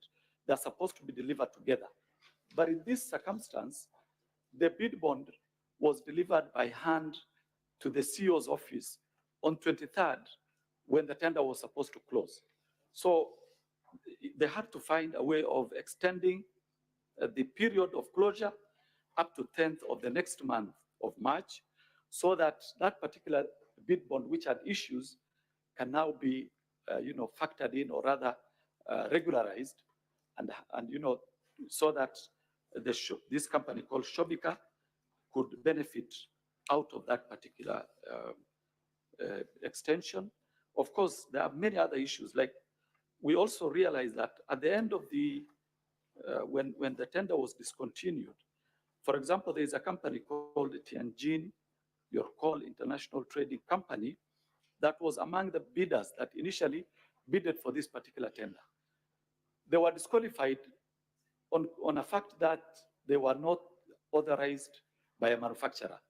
This company had provided sufficient evidence and proof that they're actually manufacturers. So a company that is a manufacturer was disqualified on the ground that they did not provide authorization from a manufacturer, yet they are actually manufacturers. So those are some of the challenges that the tender had. And at the end of it all, what became of this tender? At the end of what happened is, after the technical committee of the KEMSA did recommend Shopika to be awarded the tender, because this tender was actually was being financed by Global Fund. So the agreement was, after the tender evaluation committee's report is done, that report is to be handed over to Global Fund, the financiers. So when that report was surrendered or handed over to the Global Fund realized. You said the evaluation committee of KEMSA made a recommendation that Shopika be awarded. That was the finding. That was the finding of KEMSA. That was the recommendation by the technical committee. What happened next? What happened is Global Fund decided to terminate the tender and asked an internal firm, or rather an internal organization called Wombo.org, which is the procuring arm of Global Fund, to do the procurement. And eventually, one of the companies that were actually disqualified because they were not authorized by a manufacturer ended up winning that tender, together with another firm called A to Z Textile Mills Limited. So those were the eventual winners, but that was after the termination of the recommendation by the technical committee of KEMSA. So just to clarify to the Senate, a company which had been disqualified by KEMSA ended up being the supplier. That is correct. Following the process which was undertaken by Global. That is correct. Okay. What became of the bid bond?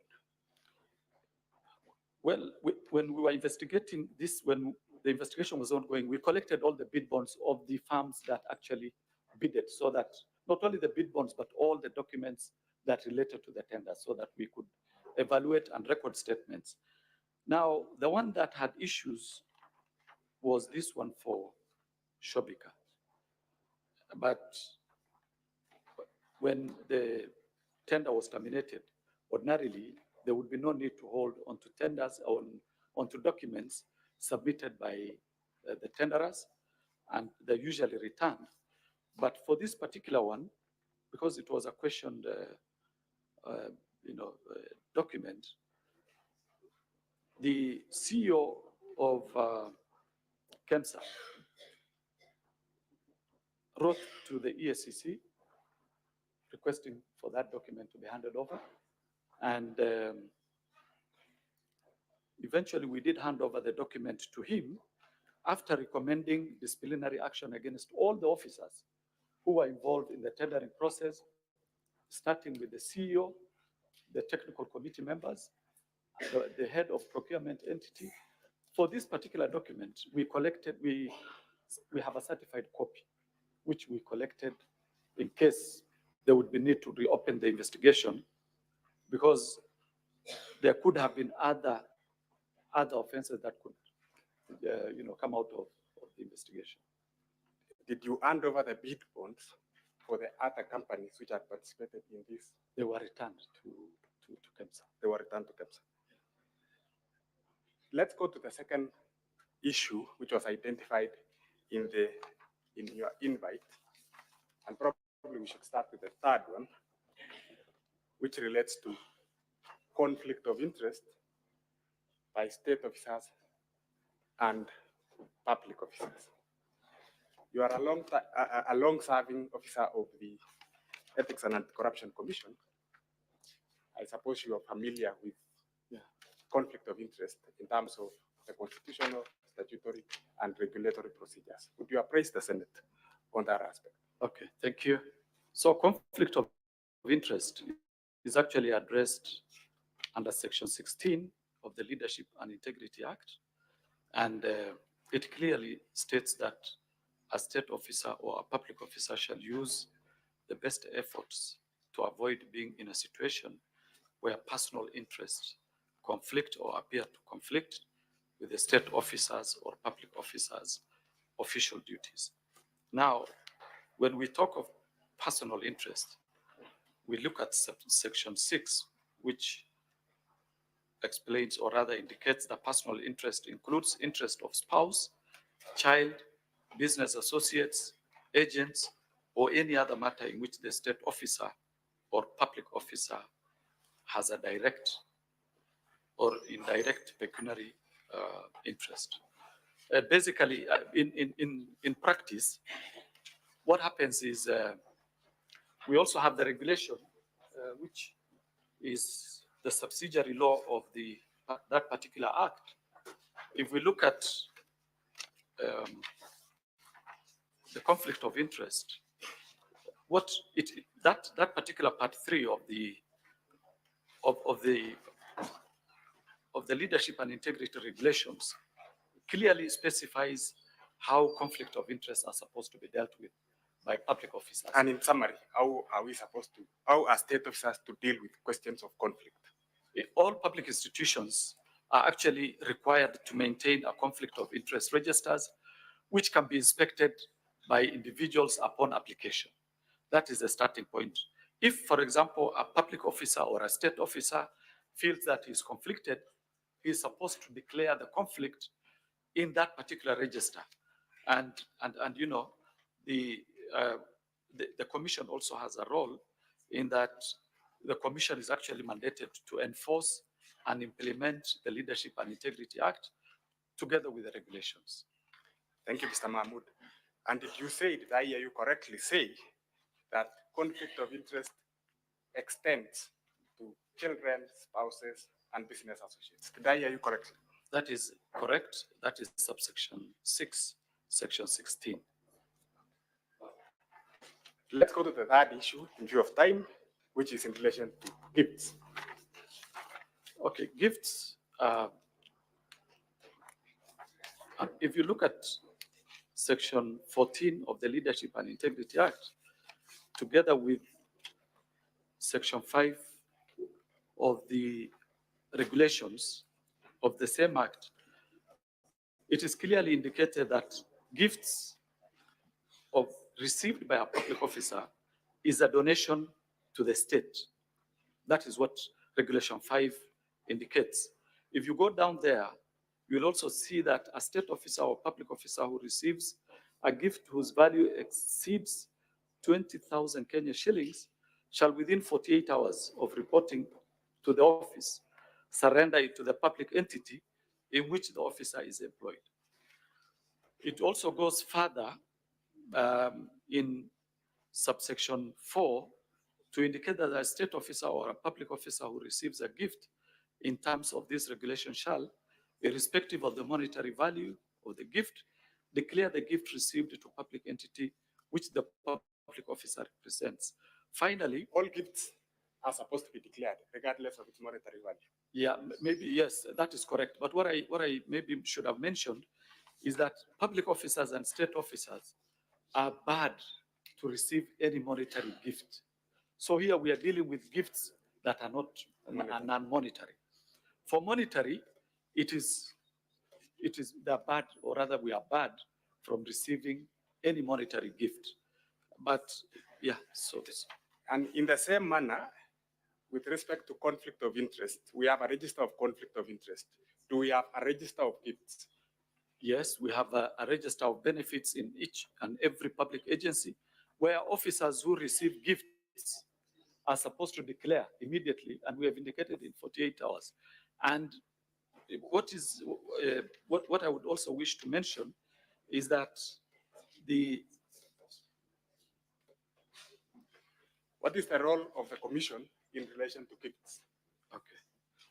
Yeah, now if you look at subsection 9 of the regulations, you will see that if a public entity shall at the close of every financial year furnish the commission with a report specifying and all the gifts, any gift the entity intends to dispose of, all that. And then subsection 3, of course, talks about report. The report under paragraph 1 shall be submitted to the commission within 30 days after the close of the financial year. So just so that we can close on that, every financial year, the commission is supposed to receive the registers of gifts from all state entities. That is correct. For your record. Yeah. Have you received the register of gifts from the office of the Deputy President? Not to my knowledge. Not to your knowledge. That will be all, Mr. Speaker. Counsel for the Deputy President, you may now proceed to cross-examine the witness. Thank you very kindly, Mr. Speaker, sir. I'll be very brief with you. You did receive the summons this morning, yes? I received the summons yesterday afternoon. And you had come and testify in respect to what aspect in the motion of impeachment? There were 3 items which I listed. Kindly grab your notice of impeachment, the motion. The motion. Yeah, the motion of impeachment at volume 1 of the National Assembly. And as you do so, kindly again repeat or state the thematic areas you're supposed to testify in respect to. So let me start off by looking at the summons which I received yesterday. So the first one, the investigation of the Ethics and Anti-Corruption Commission of tender. The number is given there. Thank you. Now let's go to that particular tender. What is aggrievement in the notice of motion respect that tender? What is the mover of the motion aggrieved with? Which with page? respect to the tender you're testifying? Which page? What is the mover of the motion aggrieved with in respect to this tender of KEMSA? So that I can read the exact. Okay, you can be led by your counsel. Yeah. You know the motion better than the witness who's been brought to based on a particular aspect. You can just take him there so that Let's go to we save on time.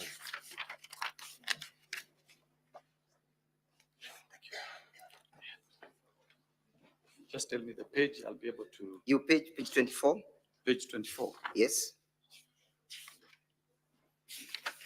Page 24.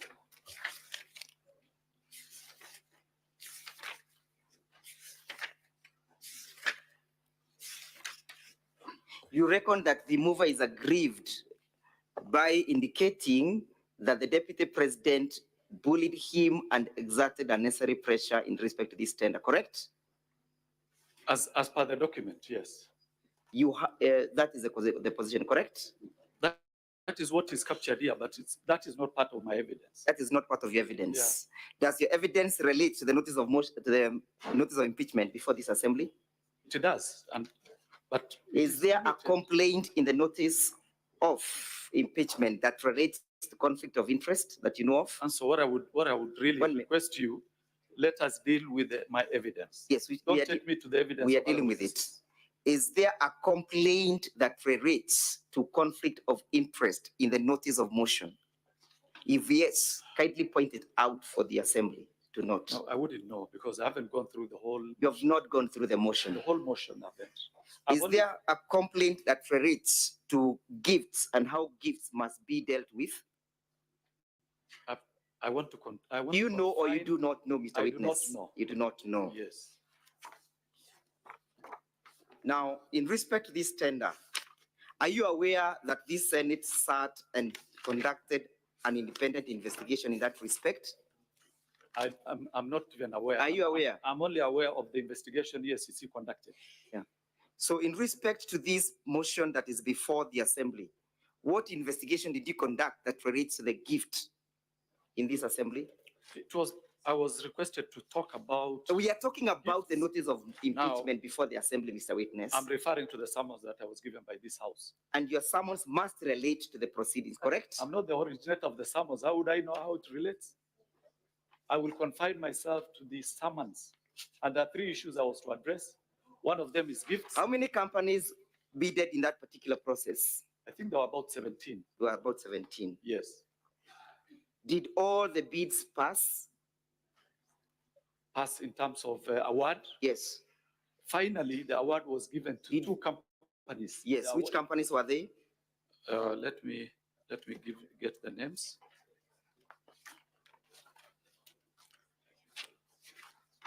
Yeah, the 2 companies that eventually won after the Global Fund conducted their own tender. Yes. One is called Tianjin Yerkol International Trading Company Mr. Limited. Witness.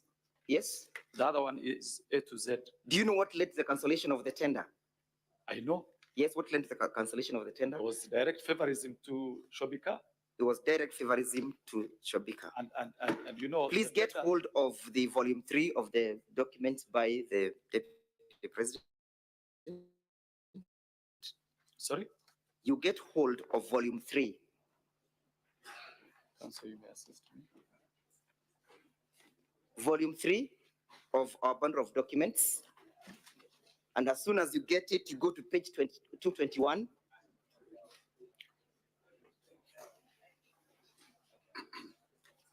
Volume 3, page 221, Mr. Witness. Just a minute. And as soon as you grab it, you go to paragraph 100. Which page? Page 221. 221. Paragraph 100. Volume 3.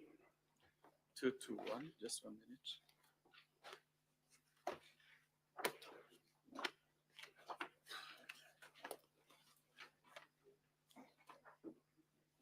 Let me assist you with my bundle because we want to save time. Page 221.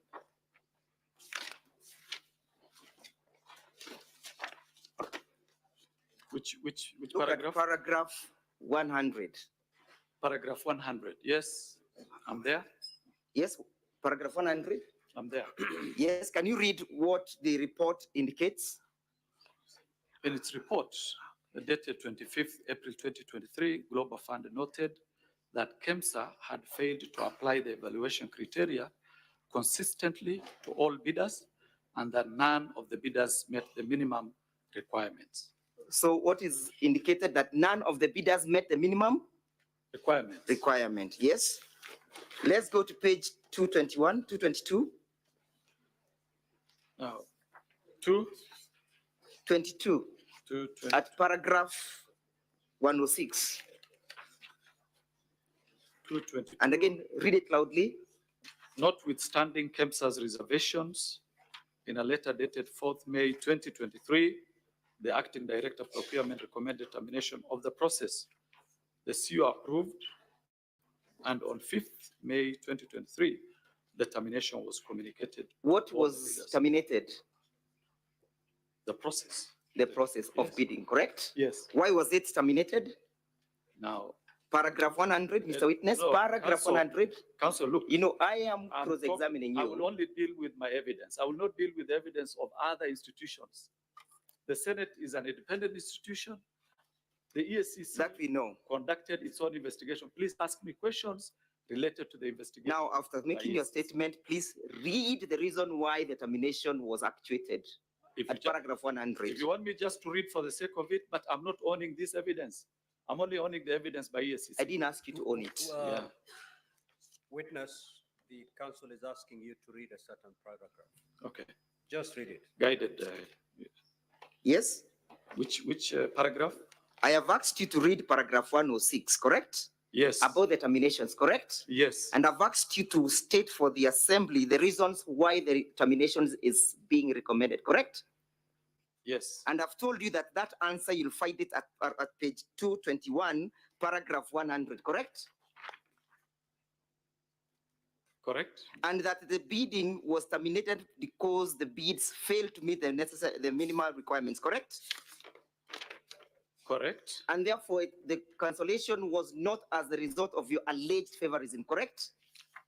That is not my evidence. My evidence is yes, I know. There was clear favorism. Clear favorism. Yeah. Look at paragraph 226. Sorry, page 226. 226. I'm there. Yes. Look at paragraph 136. I'm there. Yeah. Read paragraph 136. In late April 2023, he learned from the Global Fund. Who is this learning from Global Funds? Oh, you just took me there. Yeah, look at paragraph 225 so that we can get to know who is learning. 235 or 225? Yeah, 225. 225. That is the evidence by one Dr. Andrew Mulwa, acting CEO KEMSA, correct? Now, 225, 125, if you... 225. Up here. Which paragraph? Up here. Yeah, submissions by Dr. Andrew Mulwa, yes, CEO. So what is he saying now at paragraph 136?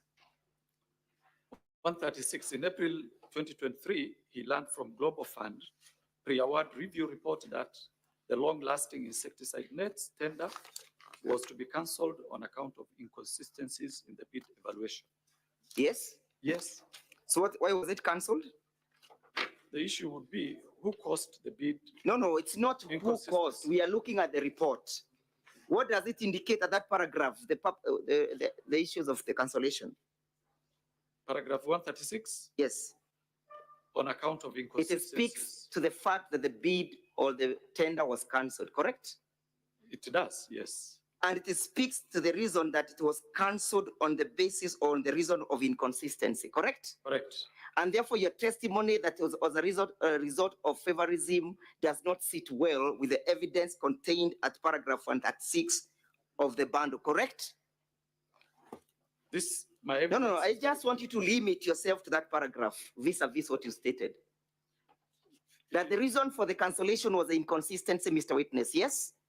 Inconsistencies, yes. But thank you. Let's go on. How is the inconsistency? Let us go to that one. You shall explain in another forum, not here. Yeah. Continue. Let's go to paragraph 230, to page 230. Page 230? Yes. Which paragraph? 230. Which paragraph? Paragraph G. G, yes. Yes. Yeah. Can you read it out?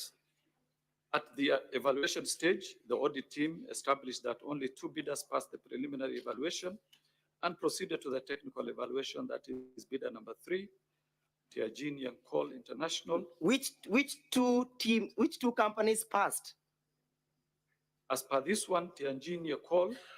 Yes. International. Yes. Bidder number 7. Yes. Premium Movers Limited, contrary to evaluation committee. Is Shobika part of those bidders? No, it's not. It's not. Yeah. Look at look at page 231 again, paragraph J. 231. Page 231, paragraph J. Paragraph J, yes. Yes, read J. The termination of the tender complied with section 62 of the Act and Global Fund guidelines. So the termination was lawful, correct? And it complied with the Procurement Act, correct or not correct, Mr. Witness? Correct. Correct. Let us look at page 246. 246. Yes, page 246, paragraph 213. 246. Paragraph 213. 213, yes. Yes, what is the report indicating? Following the cancellation of the tender at KEMSA, TNT placed an order of 10.2 million nets on wombo.org website, and procurement was subsequently done in line with the technical specifications provided by the Ministry of Health. So the nets were eventually procured, correct or not correct? They were eventually procured. And it took the interventions of global funds to procure them, correct? Correct. And that you'll look at paragraph 215, yes? Yes, I'm there. Read it out. Further, prior to the cancellation of the tender, differences arose between Global Fund team and the immediate former PS, State Department of Public Health and Professional Standards with regard to the operations and ongoing at the DNPM Ministry of Health. It was noted that these differences. It was noted that these differences may have played a role in the final decision by Global Funds to terminate the tender processes, correct? Correct. Did that have anything to do with the Deputy President? According to the statement you've just read? It has nothing to do with the Deputy President. Let us now finally answer your issues at page 271. 271. Page. Yes, and read loudly paragraph 24 and 25. 271. Paragraph 24 and 25. The committee, that is 24, the committee observed that following the termination of the tender, while there was no apparent loss of public funds. Just read it loudly. The committee observed that following the termination of the tender, while there was no apparent loss of public funds, there was no apparent loss of? They lost USD 455,589 for approximately 70 million in procurement fees. The report from the Senate indicates there was no loss of public funds, correct? Let me read this paragraph again so that we are yes, together. Proceed. The committee observed that following the termination of the tender, while there was no apparent loss of public funds, just put a full stop there. Pause. What has the committee observed? You don't want me to finish the sentence? I'll lead you to that other part. Okay. What has the committee observed? No public funds lost. No public funds lost. In your investigations, separate investigations that you conducted, did you arrive at the same conclusion? Did you or did you not? There was no public funds lost. There was no public funds lost. Terminated. Thank you. Yeah. So let us look at paragraph 25. 25, yes. Yes, read it out. The committee observed that the cancellation of the tender appeared to have been influenced by Global Fund's apparent effort to exert significant control over the procurement process from the beginning to the end. Thank you. What occasioned the cancellation?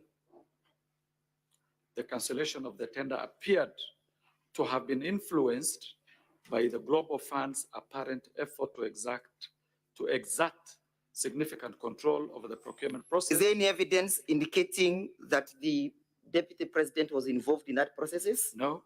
Was his companies involved? No. Was his family involved? No. Any evidence that you have before this assembly to that respect? The evidence I have. No. Any evidence that any of them were involved? On this report?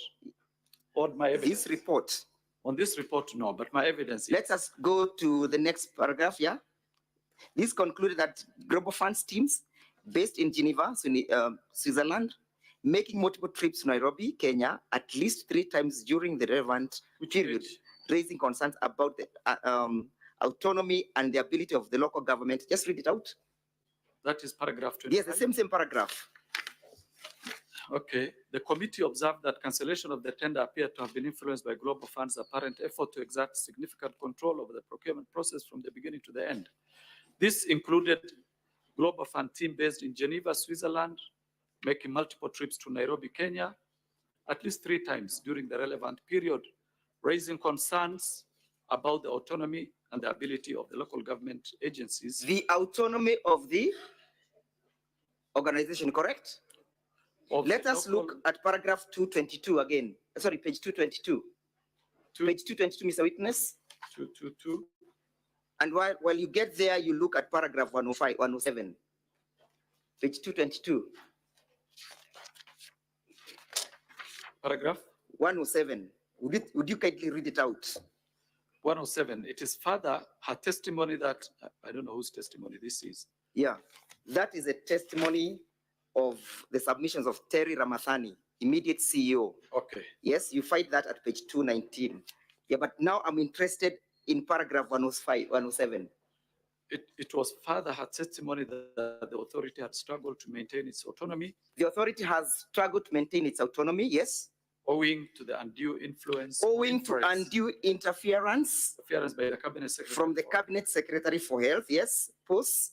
Who was the cabinet secretary for health at the time in issue? We can check that one. Yeah, who was? This regime has only had two cabinet secretaries. Let me just confirm from my records here. Because she did a letter to us, so. Council General. The name is just hold on, witness. This is Wafula. Hold on, Mr. Abdi. Yes, sir. Council General. Yes, Mr. Speaker. I thought when you're cross-examining a witness, you cross-examine on the evidence they've given. You totally abandoned his evidence. Those are not the rule of cross-examination, Mr. Speaker, sir. I respectfully beg to differ. The reason why the witness has difficulties. He doesn't have difficulties in the speaker. No, he has. He has. No, I am asking him to read. Okay, I will be guided. Proceed if that's your line of argument. Proceed. Thank you for giving the latitude. Who was the cabinet secretary at the time the bid was being cancelled? She's Nakumicha. Nakumicha. Wafula. Has the Senate found that what occasioned all these cancellations of these tenders was the loss of the autonomy of KEMSA? I would want to confine myself to my evidence. I know, at this time we wish to talk about the evidence. Okay, then read that paragraph. Just read for me. Which paragraph? Paragraph 107. And I want to finish up with you. Okay. Paragraph 107. It was further her testimony that the authority had struggled to maintain its autonomy owing to the undue interference from the Cabinet Secretary for Health. For instance, she stated that on 22nd March 2023, she received a note from the CS asking her to assist a certain Mr. Ken Ogola. She received a note from the CS asking the CEO to assist one Ken Ogola, correct? As per this statement, yes. Have you seen any company associated with the deputy president being accused of these interferences? No. Let's go to your bundle as I finish up, volume 8A. Any evidence from volume 8A that you've brought that links the deputy president's company to the cancellation of the tender? Yes. Look at your paragraph, look at your letter dated 23rd September. Your letter dated 23rd September, and look at the recommendations. Yes. What are you recommending? We are recommending for admin action against the KEMSA officials and the Ministry of Health officials. There is a pending issue. It's okay. I want you to limit yourself to what I am asking in that respect. Yes. You are recommending administrative action to KEMSA officials. Yes. Correct? Correct. But the file is in that particular paragraph, any recommendation for the prosecution of the company in issue? In that particular paragraph? The file is still open. It's okay. As per these recommendations, you brought the documents here. We are dealing with what you've brought, not what you have in the office. Yes. Any recommendation in respect of that company? No. Thank you. Let us go to a letter dated 21st August, correct? Of my bundles? Of your bundles. By who? The EACC bundles, the one that you're just looking at. Don't leave volume 8A. You can see the letter dated 21st August, correct? Just a minute, I get the letter. 21st August, yes. Can you see the recommendation at page 7? Yes. What are you recommending? We are recommending for the investigation established that the Chief Executive Officer at KEMSA, Terry Ramadhani, failed to ensure complies with the procurement processes and the law, contrary to Section 44 of the PPDA Act. That Ramadhani was in breach of the law, correct? Correct. A person who is in breach of the law, what happens to him or her? There are many ways of dealing with that. We can charge. The law sanctions that act, correct? Exactly. Do you know what sanction was given to Terry? I wouldn't know, but do you know that she's now currently the ambassador to New Delhi? That was not our expectation. We I know. Administrative action taken against the lady. So, did any person either the chief executive officer report to you that he has received any intimidation, harassment, bullying from the office of the deputy president? No. Yeah? No. Did you receive any complaint? Not to EACC. Did you receive any complaint? No. Thank you. Now, Mr. Witness, finally, where do you place your evidence in these proceedings? In these proceedings, I place my evidence on the conflict of interest bit. Conflict of interest. Which I said, personal interest. It's okay that you said, and I understand the law. Allow me to finish, please. So show me in the notice of motion, I put it to you, that in the notice of motion, there is no charge as against the deputy president for conflict of interest. Does that surprise you, that there is no such a charge? It doesn't. Thank you. No further questions. Counsel for the National Assembly, you may examine the witness. Now, Mr. Witness, only one more question. Between your statement that you've made and the Senate's report, which one do you want us to rely on?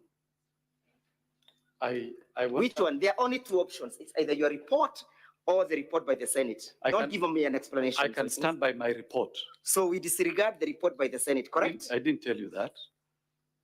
I didn't So say that. we disregard the report by the Senate. Is that the contempt that you have for this I can only House? stand by my evidence, which I can prove in any forum. Has that report by the Senate indicated any investigations on the ground of favorism, conflict of interest, and gifts?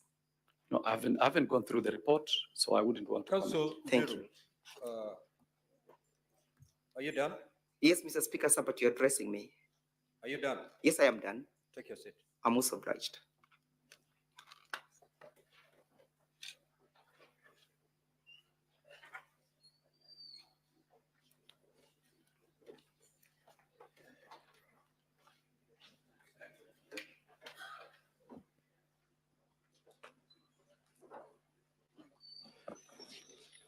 Mr. Speaker, I believe I had around 4 minutes, 5 minutes. Go to counsel.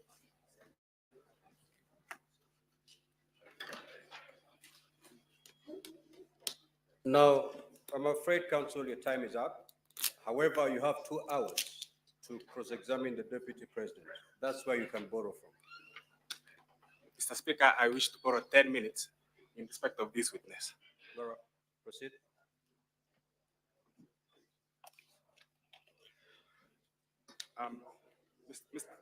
Mr. Mahmoud, do you still have the bundle of volume 3? Yes. Do you still have volume 3 from the, it's a bigger volume than that. Yeah. It's a bigger volume. Oh.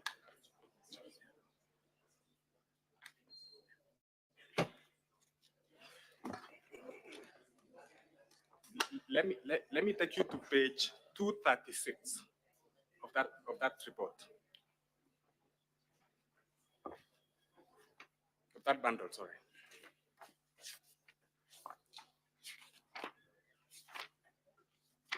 $236. 236. Yes, I'm there. You're there. Yes. Go to paragraph 188 and inform Yes, the Senate I'm there. what the Senate stated in that report, in that paragraph. So 188, at the financial evaluation, the evaluation committee, the following bidders, the evaluation committee, I think there's a word missing. The following bidders for award. Item 001, that is mosquito nets treated, rectangular polythene. Number 1 is Shobika Impex Private Limited. Piece. So bidder number 2, Shobika Impex Private Limited, was recommended for award at a price of USD 9 million. Correct. So there was indeed a recommendation by the evaluation committee for an award to Shobika Impex. Correct. And it is contained in the report of the Senate. Correct. Confirm also that what you've been taken through by my learned friend are the various testimonies of the witnesses who appeared before the Senate. And those testimonies ran from page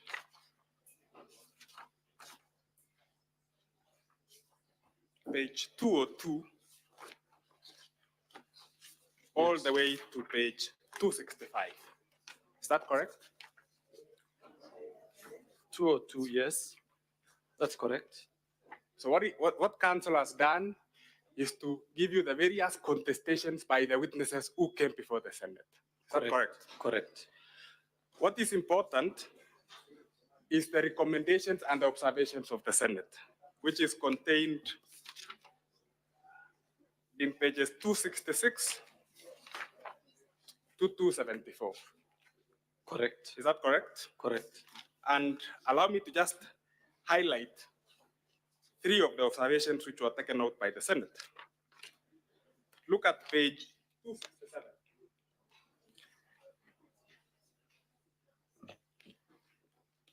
267. Page 267, under the rubric. Yes. Which in paragraph? regards to the tender specifications. Which paragraph? Page 267, title B. Title B, in regard to the tender specifications. The Senate picked out the tender specifications as an issue, which emerged, correct? Correct. Go to page 268. I'm there. They also picked out the issue of extension of the tender. Yes. And in particular, read to the Senate, paragraph 16(1).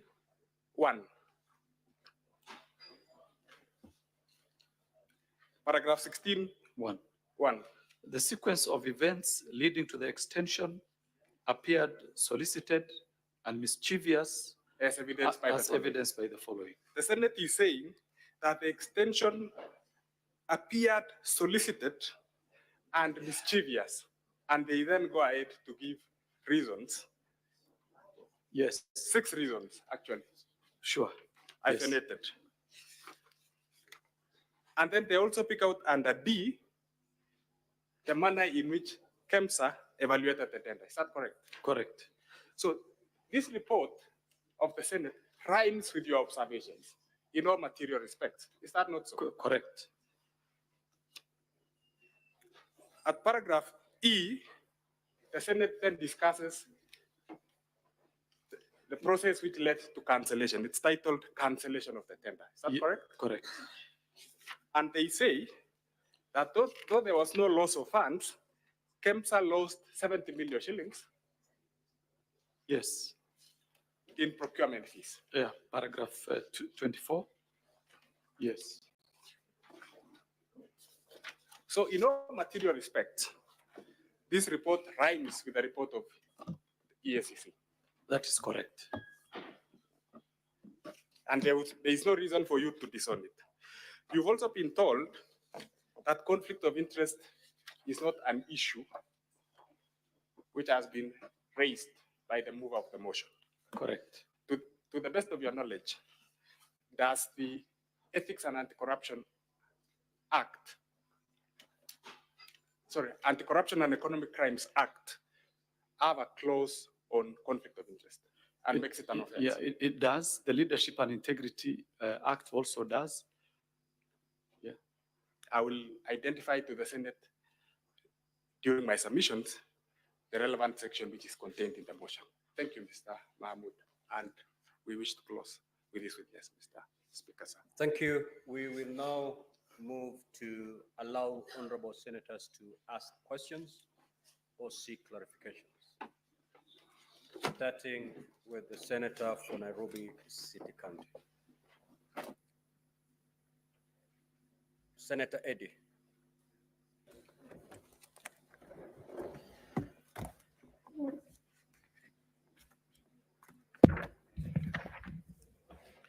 Mr. Speaker, I've got 2 quick clarification questions, one from the witness and then one from the counsel who cross-examined the witness.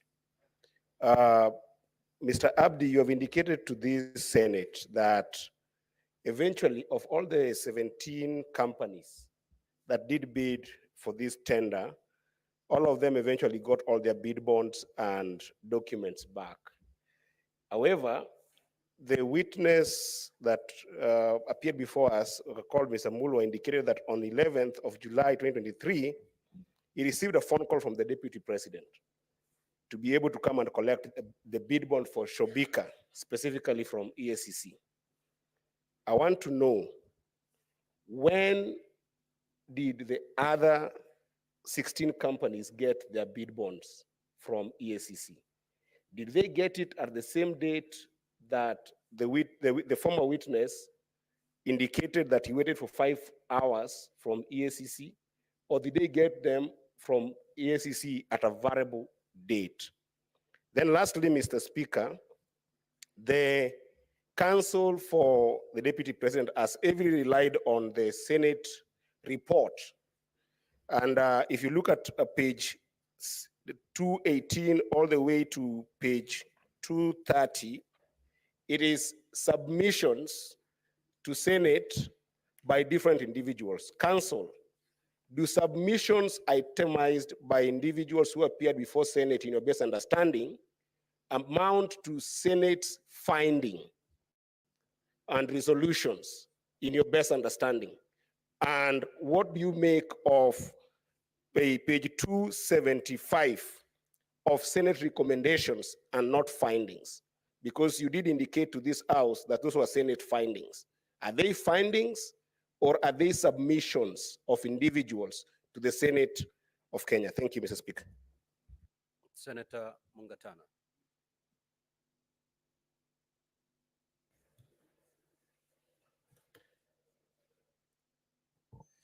Asante sana Bwana Spika. Swali langu kwa mshahidi, umeelezea bunge la Senate ya kwamba wafanyikazi wa serikali hawakubaliwi kuchukua pesa kama zawadi, lakini wafanyikazi wa serikali wanakubaliwa kuchukua zawadi aina ingine. Na tena ukasema katika EACC kuna orodha ambayo mnaorodhesha kila kitu ambacho kinachukuliwa na mfanyikazi yoyote wa serikali. Tunajua kwamba makamu wa rais amekuwa mbele ya Kenya nzima akasema amepata ng'ombe kutoka kwa marafiki zake wa bonde la Ufa kama zawadi. Mimi nataka kukuuliza na uelezee hii bunge yetu ya Senate. Je, uko na orodha ya yote ya hizo ng'ombe za maziwa ambazo zilipatikana, ambazo anasema aliziorodhesha? Hiyo ndio swali yangu kwako. Asante. Senator Chesang Alan.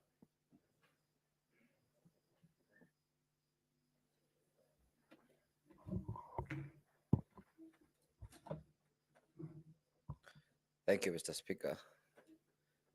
Mr. Speaker, I have 2 questions that I would like to ask the Council of His Excellency, the Deputy President, to tell the House why was it the Deputy President calling the CEO of KEMSA asking for a release of the bid bond and not the CEO of Crystal Company, yet he's not an employee or a director of the said company. Number 2, Mr. Speaker,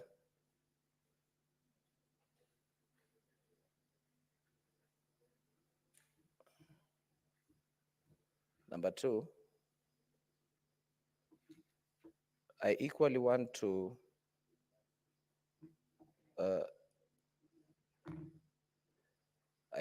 ask the Council of the Deputy President to enlighten me and prove to this House that on how the call by the Deputy President to the CEO of KEMSA pertaining a bid bond that was in process of a contract, not a conflict of interest.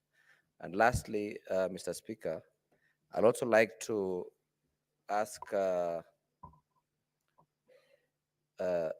Council if the Deputy President knows that He's not a regional leader, but a national leader. Thank you, Mr. Speaker. Senator Fatuma Dulo.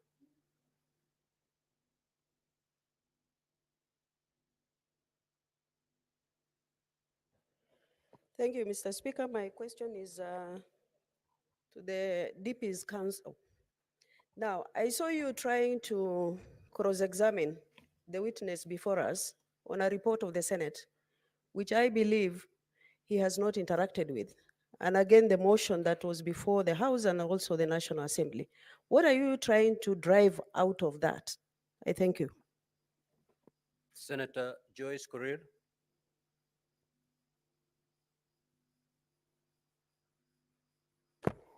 Yeah, thank you very much, Honorable Speaker. My question is, I wanted to know what informed the extension of time, the change of dates from the extension of time from during the procurement process. Thank you. Senator Karungo.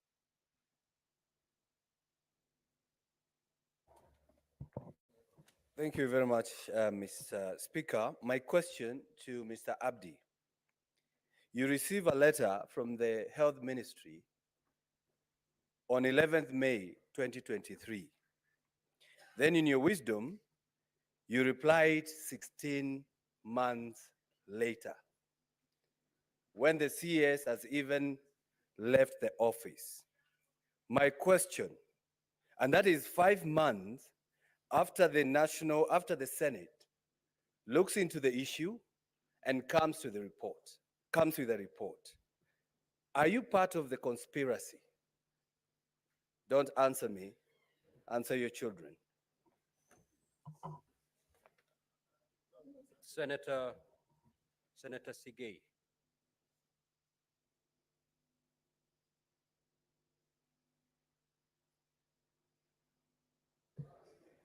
Honorable Speaker, the question I intended to ask has already been asked by my colleague, Senator Mogatana, so I do not need to waste the time.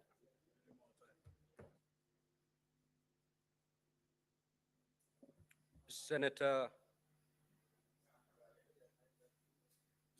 Kibwana.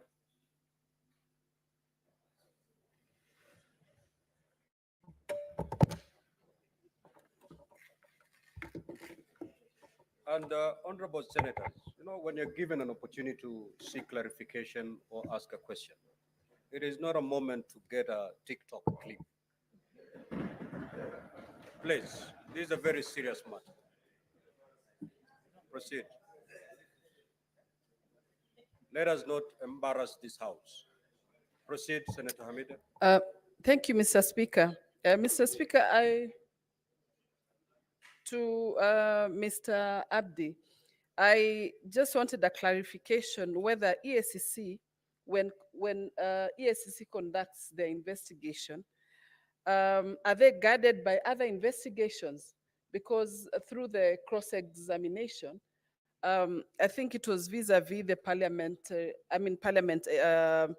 investigation. So I think these are two different investigations. So I wanted that clarification, whether you are guided by Parliament, because the Parliament are not experts. That's why we always bring in or loop in EACC to assist us with the investigation. Number two, would you call it a bribe if a gift is not declared, or gifts in a public office? Would you call it a bribe? Just the last one to the council. How do you cross-examine what someone came and said, but not exactly specific findings of the Senate? Because I found it a bit contradicting. Because the resolutions of the Senate is based on committees' observation and recommendations, but not investigations. Thank you. Senator Kathuri.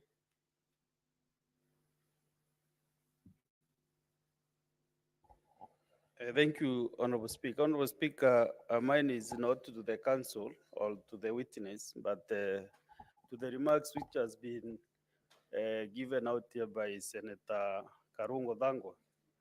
Mr. Speaker, I don't know whether you heard what he said, and I do not associate myself as a senator, honorable senator, with those remarks to a witness appearing before the Senate, that please don't answer me, answer your children. Mr. Speaker, that should be expunged from the records of the Senate and from the answer, honorable Speaker. Order, honorable senators, Senator Karungo. That is unparliamentary and totally out of order. Proceed to retract that statement, failure to which the chair will rule.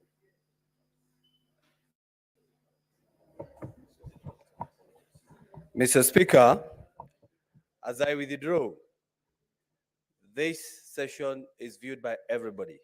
At home, our children too, Mr. Senator Speaker. Karungo, I never give you an opportunity to make a speech. Retract or you allow me to make a ruling.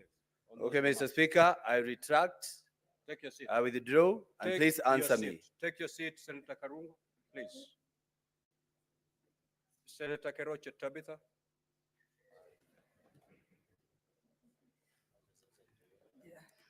Thank you. Thank you, Mr. Speaker, sir, for giving me this opportunity. And as a mother, I think I've also felt I'm hurt with Senator Karungo. But because it has been ruled, thank you. We should never, ever. I know we had a meeting, closed our meeting before we started this. And we all agreed we are going to behave. Senator Thank you, Tabitha, thank you, thank you. Proceed to seek So clarification. mine is to the Abdi.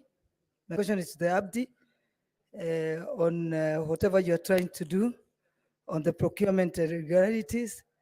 But my question is, are you doing to the others, because there are a lot of complaints on the procurement departments in all the ministries. So I hope this continues to everywhere. Thank you. Senator Richard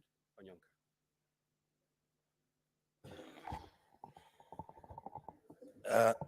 Thank you, Mr. Speaker. I wanted to ask Mr. Abdi this question. In your observation, maybe in just a paragraph, what do you interpret happened about this tender from its inception, in terms of the procurement, in terms of the management of the exercise and the conclusion, as an officer whose responsibility is actually to investigate if there was any breakage of the law, and if necessary, make recommendations to the DPP. What conclusion did you reach when you were analyzing this matter? Thank you, Mr. Speaker. Senator Karen Nyamu.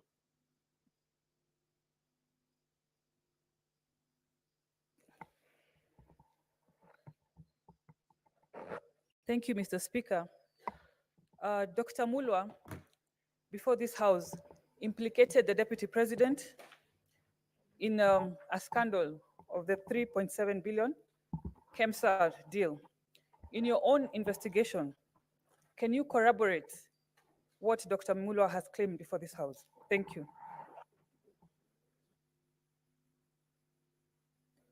Senator Tom Ojenda. Thank you, Speaker. Speaker, my question is different. I want to ask the previous, the advocate who spoke or presented the Kenya Kwanza agreement, my learned friend, to clarify a few issues. Mr. Yes, Council, can you clarify from the agreement, the Kenya Kwanza agreement, whether there are any shares for the following counties? Please note this. This is important.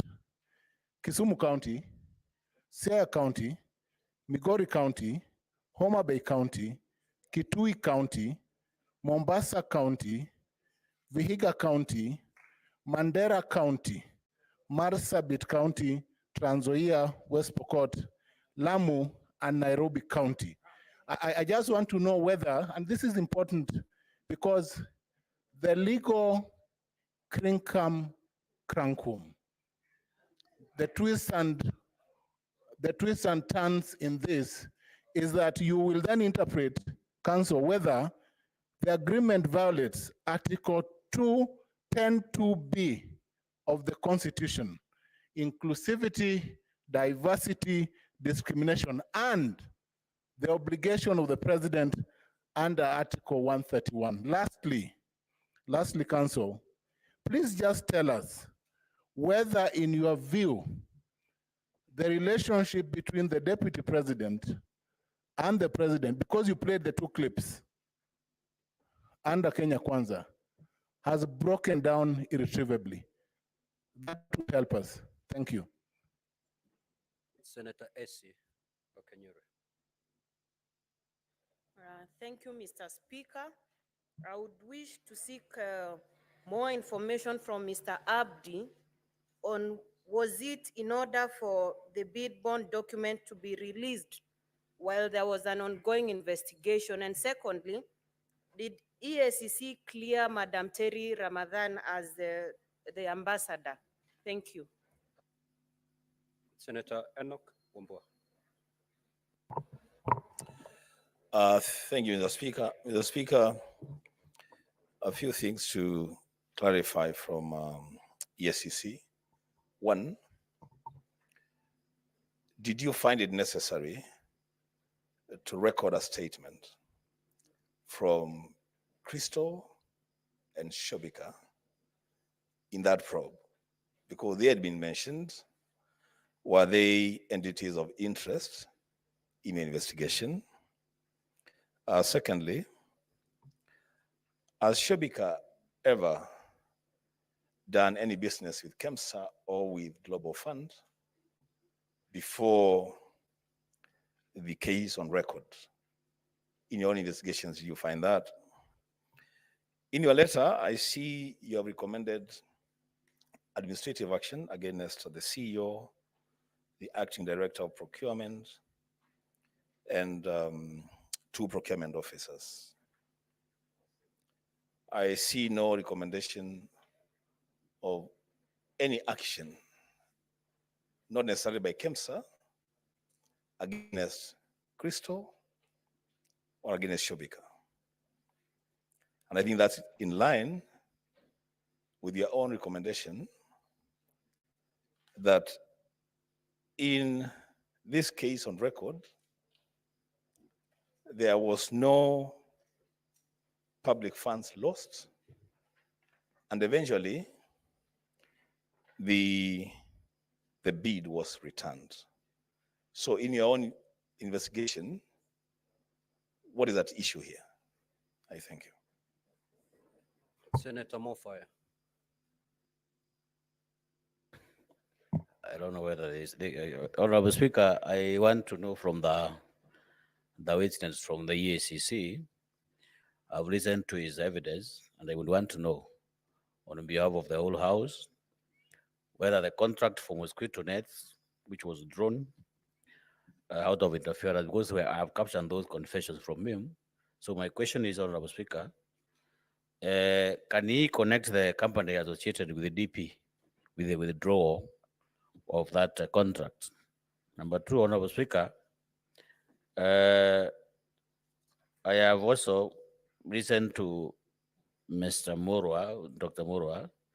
One would want to know, is it normal for ordinary CEO to come and camp in your office for 5 hours? Senator Muma. Thank you, Honorable Speaker. My question to the witness is that we've been told by Dr. Mulwa that the people of Kenya lost money, they lost time, they lost the number of nets they were going to get, and services to people. Now, does EACC end at just saying you recommend administrative action? Now, who takes responsibility for the loss of all of that the people of Kenya did? And what responsibility is taken in respect of tinkering with the procurement in order to give it to the wrong person for it to be found not to have been correct? Honorable Speaker, one more question. to council, now that Professor Ojenda has asked, I want to take opportunity to ask Council Masharia, you referred to the Political Parties Act, Schedule 3, as the instrument with which you allege that the shareholding, in your view, that was being spoken about is contained in the coalition government of Kenya Kwanza. Can you give us the exact provisions of Schedule 3 of the Political Parties Act that says that shareholding can be done on development projects in Kenya? Senator Mugo. Senator Mugo. Thank you very much, Mr. Speaker. I have a question for the Excellency Deputy President's Council as to whether the Deputy President, in his own conscience, realized that this shareholding narrative is really going negative, and what did he do about it? Or he just went all the way up to where things are now without he himself realizing that it is going the wrong way? Senator Jonyut. Thank you, Mr. Speaker. Very briefly, just want to ask the witness, Mr. Abdi. He has stated that as per their investigation, ESCC, that the closing date was moved for this tender, particular tender, was moved from the 23rd of February 2023 to 10th of March in order for the process to favor Shobika, or whose local agent was Christo.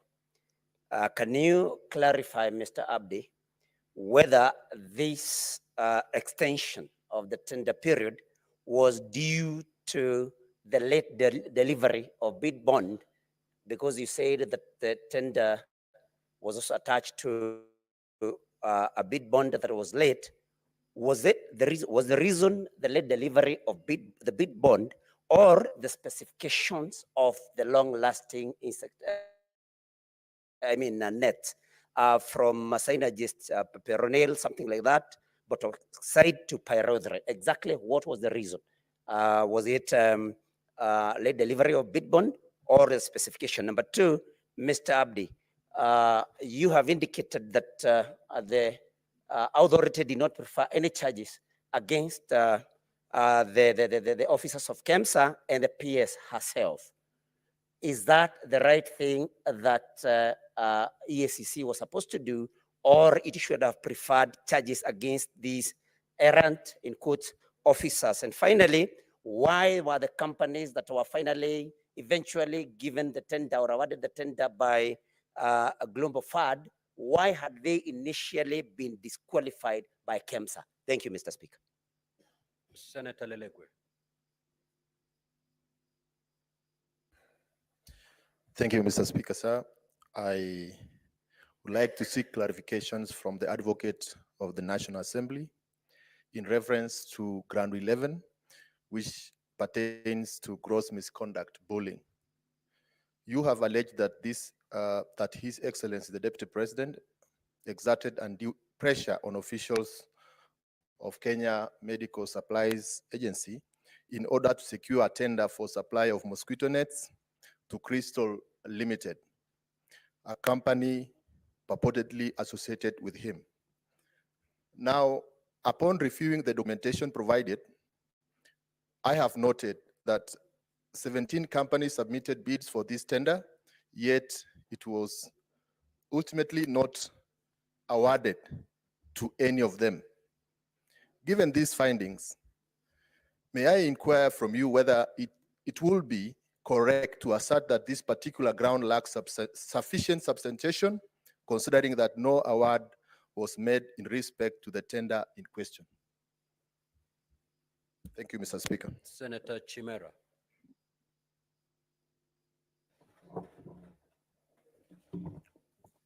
Thank you, Mr. Speaker.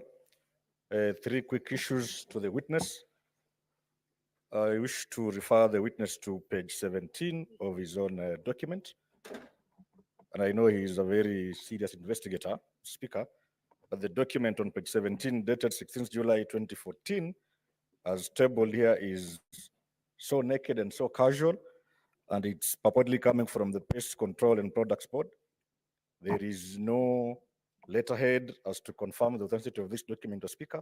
I don't know how the witness intends to allow the Senate to authenticate this document. Secondly, Mr. Speaker, is on his allegation on the conflict of interest on the part of the DP insofar as this tender is concerned. Is it your contention that the mere fact Crystal Kenya Limited is the local agent of one of the bidders in this tender, then that will suffice to be conflict of interest enough on the part of the DP because the owner of that company assigns to the DP? And lastly, Mr. Speaker, the witness has been cross-examined by my learned colleague, counsel for the DP, largely on contents of the Senate Standing Committee on Health report, as opposed to his own documents. Do you want it to go on record that you want to rely on that report as your evidence in chief, or should the Senate rely on your documents as tabled under volume 8A of your own documents? Thank you, Mr. Speaker. Senator Shakil Abdallah. Thank you, Mr. Speaker. My question is to Mr. Abdi. How many more charges against the deputy before the EACC apart from the KEMSA? Thank you. Senator Aaron Cheriot. Mr. Speaker, just a quick question to Abdi of EACC. This issue of the bid bond, Mr. Speaker, listening to the former acting CEO, there's something curious about it, which I want Abdi to either confirm or help us understand. That there was something peculiar. You know, Mr. Speaker, when you hear about pagination, if you know anything about tenders, you know for a fact that if there's an issue on pagination, either it is not just an issue of forgetting to page or number the pages, Mr. Speaker, but that document may either have been added later on after the tendering process was concluded, or, Mr. Speaker, it was defective. What was the real issue, according to their investigation, with regards to the bid bond that was submitted by this specific company? Secondly, Mr. Speaker, what in his assessment will he say is a reading of the donor community when you have such important programs interfered with, as such that the donor communities themselves end up canceling such important programs? And what are they recommending? Finally, Mr. Speaker, is to Advocate Ndegwa Njiru. He asked the witness earlier which of the report would he, that this House believes, that of the Senate or of the EACC. I'd wish to pose the same question to him. I thank you. Senator Murango. Asante sana mstahiki Spika. Swali langu litaenda kwa Bwana Abdi. Kwa sababu anayehukumiwa hapa ni naibu wa rais, tungetaka kujua kwamba kwa sababu mlifanya uchunguzi, ni kesi ngapi ama kuna kesi yote ambayo EACC imepeleka mahakamani ili naibu wa rais aweze kuhukumiwa? Jambo la pili, wakati alikuwa anachunguzwa katika bunge la kitaifa, kuna ushahidi wote ambao wewe uliwasilisha katika bunge la kitaifa? Na kama hukuwasilisha, kwa nini umeamua kuwasilisha tu nyumba la seneti na sio bunge la kitaifa? Na ya mwisho, katika zabuni ambayo ilikuwa ni ya vyandarua vya mbu ambayo naibu wa rais anasemekana alihusika nayo, tungetaka tujue ya kwamba kwa sababu ile zabuni ilikuwa imeghairiwa na KEMSA, na kwa hivyo dhamana ya zabuni ambayo ni bid bond kwa kimombo ilikuwa inafaa kurudishwa. Tungetaka tujue kama hiyo dhamana ya zabuni ilirudishwa ama iliitishwa, ingekuwa inasaidia naibu wa rais na nini, ama kungekuwa na manufaa gani ya kurudisha dhamana ya zabuni kama ulivyorudisha zingine 17? Hiyo ndio ningetaka kujua. Asante sana mstahiki Spika. Senator Mogeni.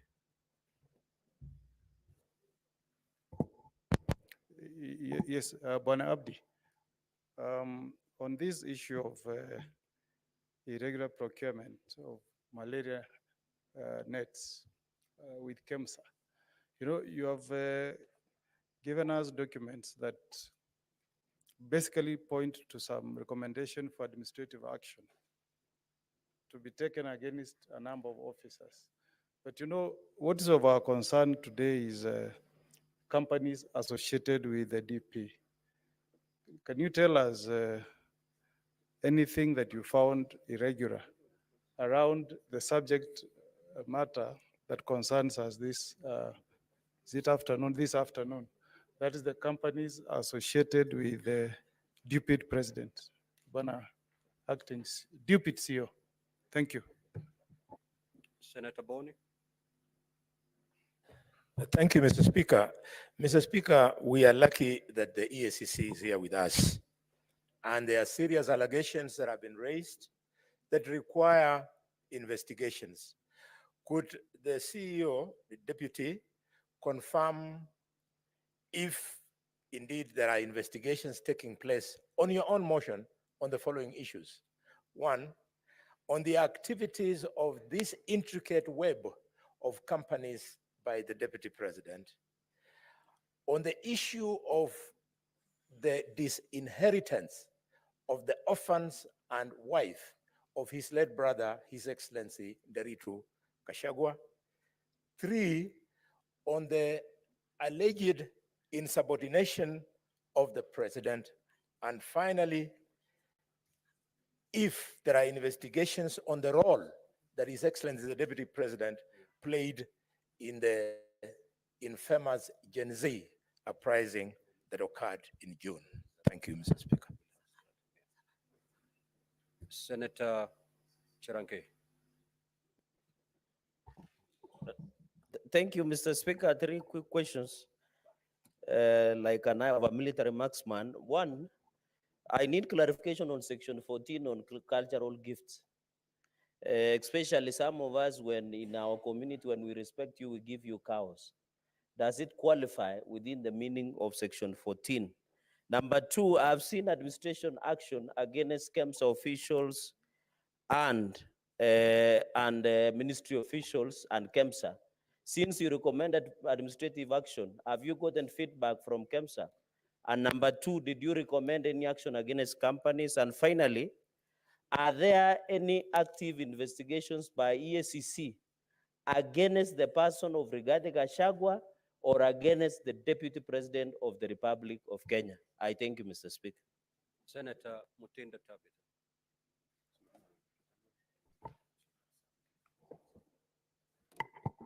Thank you, Mr. Speaker. Mine is to the Council for the National Assembly. You have presented before this House 2 witnesses, Mr. Abdi and the previous one, Dr. Mulwa. Dr. Mulwa before this House stated that there was no loss in regards to this procurement process. Mr. Abdi's report indicates very clearly that there was no loss of public funds. Would you tell this House, between your 2 witnesses, who is telling the truth, who is not telling us the truth? Secondly, EACC, as far as Crystal Limited is concerned, have you established any evidence that shows that the Deputy President of the Republic of Kenya benefits directly or indirectly from this particular company? And lastly, my colleague asked about the former CEO, Ramadan. You had recommended action to be taken. In your report also, you indicate that she violated Article 10. Does it end there, Mr. Abdi? Because she's now working in a different capacity, What action are you supposed to take, or do you intend to take? Do you do recommendations and not adhere to them? What's the conclusion as far as this kind of reports are concerned from your office? Mr. Speaker, I ask this because Kenya sometimes say that the Senate does not do oversight. We do not really take action, but we recommend. And this is now the situation that we find ourselves in, that your recommendations that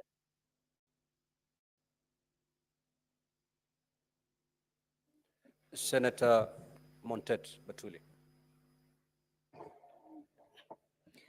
Thank you, Mr. Speaker. I would wish to ask the CEO, what did the EAC, what is EAC planning to, is EAC planning to press charges on any of these companies that you say that you've investigated and found that they had interfered either through their agents with this particular tender? And if not, are you planning to do it, and when are you planning to do it?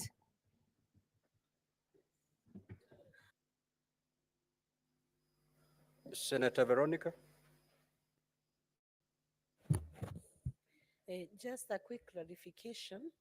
Can you confirm or clarify whether these investigations have been closed by EACC in respect of this procurement at KEMSA, and whether there are any further persons of interest whom you have sanctioned or issued any notices of prosecution or anything of that sort beyond the letters that are attached to the affidavit?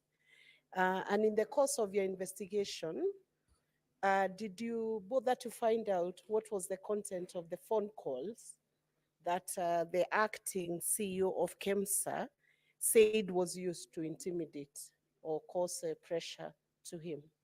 Did you investigate the contents of that phone call? Witness, you may now proceed to respond.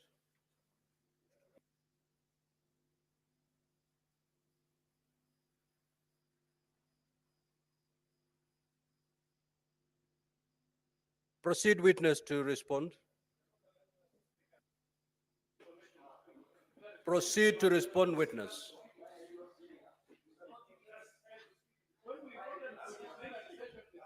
Order, honorable senators. If you have noticed,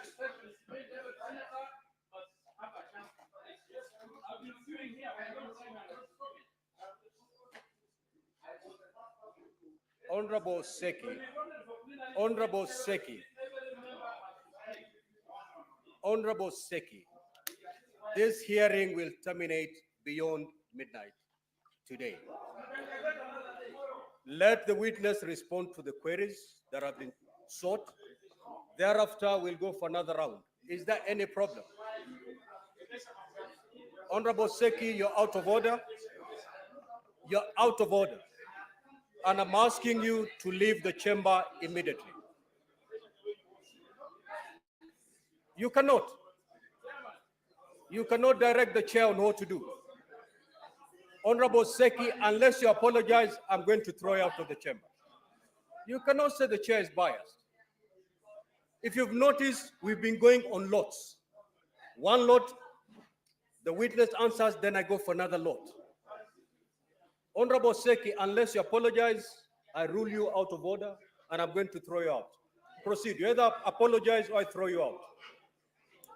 Honorable Seki, you apologize or I throw you out. You know, you as a speaker, I have come to a desk. I have a representation of Kajiado people. I have a right to speak in this assembly. Just you should like not another senator. seems to be biased. Honorable Seki, you either apologize or I'm going to rule you out of order and I'm going to throw you out. You know, I've never stood on this.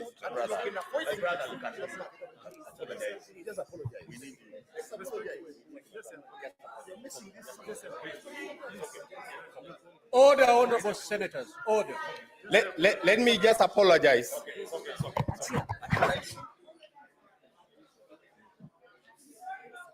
Of course, but that's how.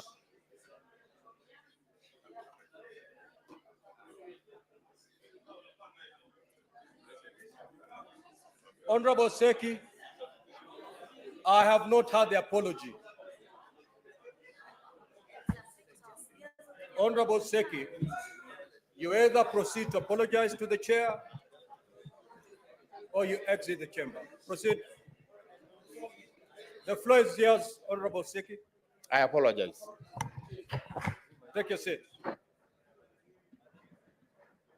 Now, Honorable Seki, Honorable Chute, and Honorable Omtata, you're totally out of order, pursuant to Standing Order 121, and I'm cautioning you. The first caution for the day.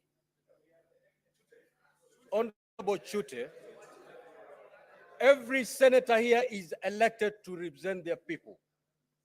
If you notice from yesterday, we are going with lots. There is no senator who is more important than the other.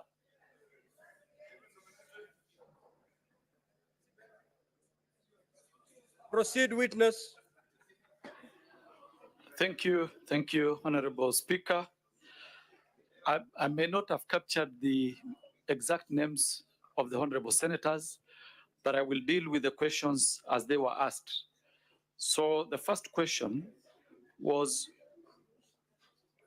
to do with when did the other companies get back their documents and the dates the companies got their documents.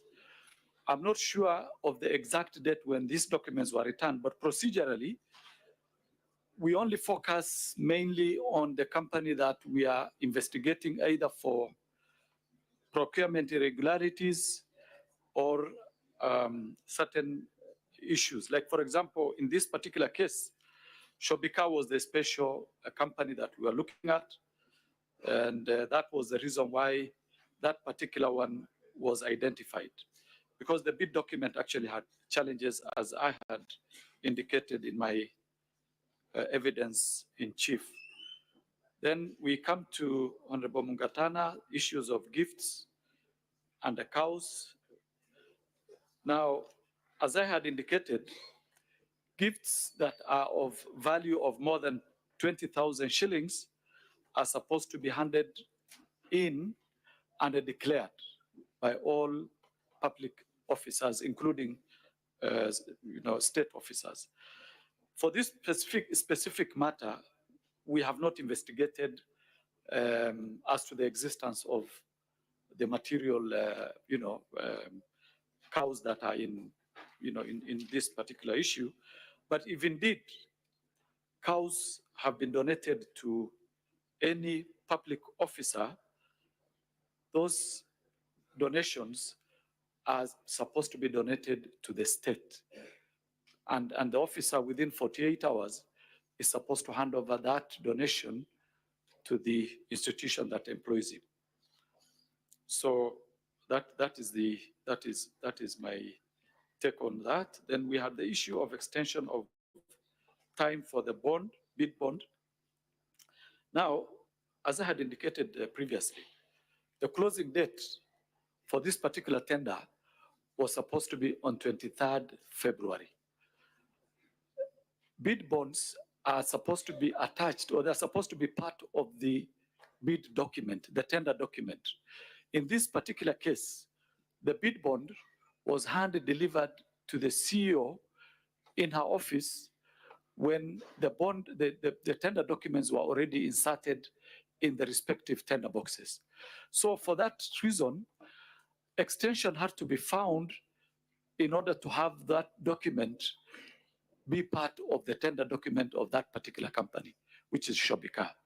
So that led to the extension, and that was instigated by the permanent secretary, who did a letter, which is in our documents, directing the CEO of KEMSA to extend the date of closure of the tender from 23rd February to 10th March.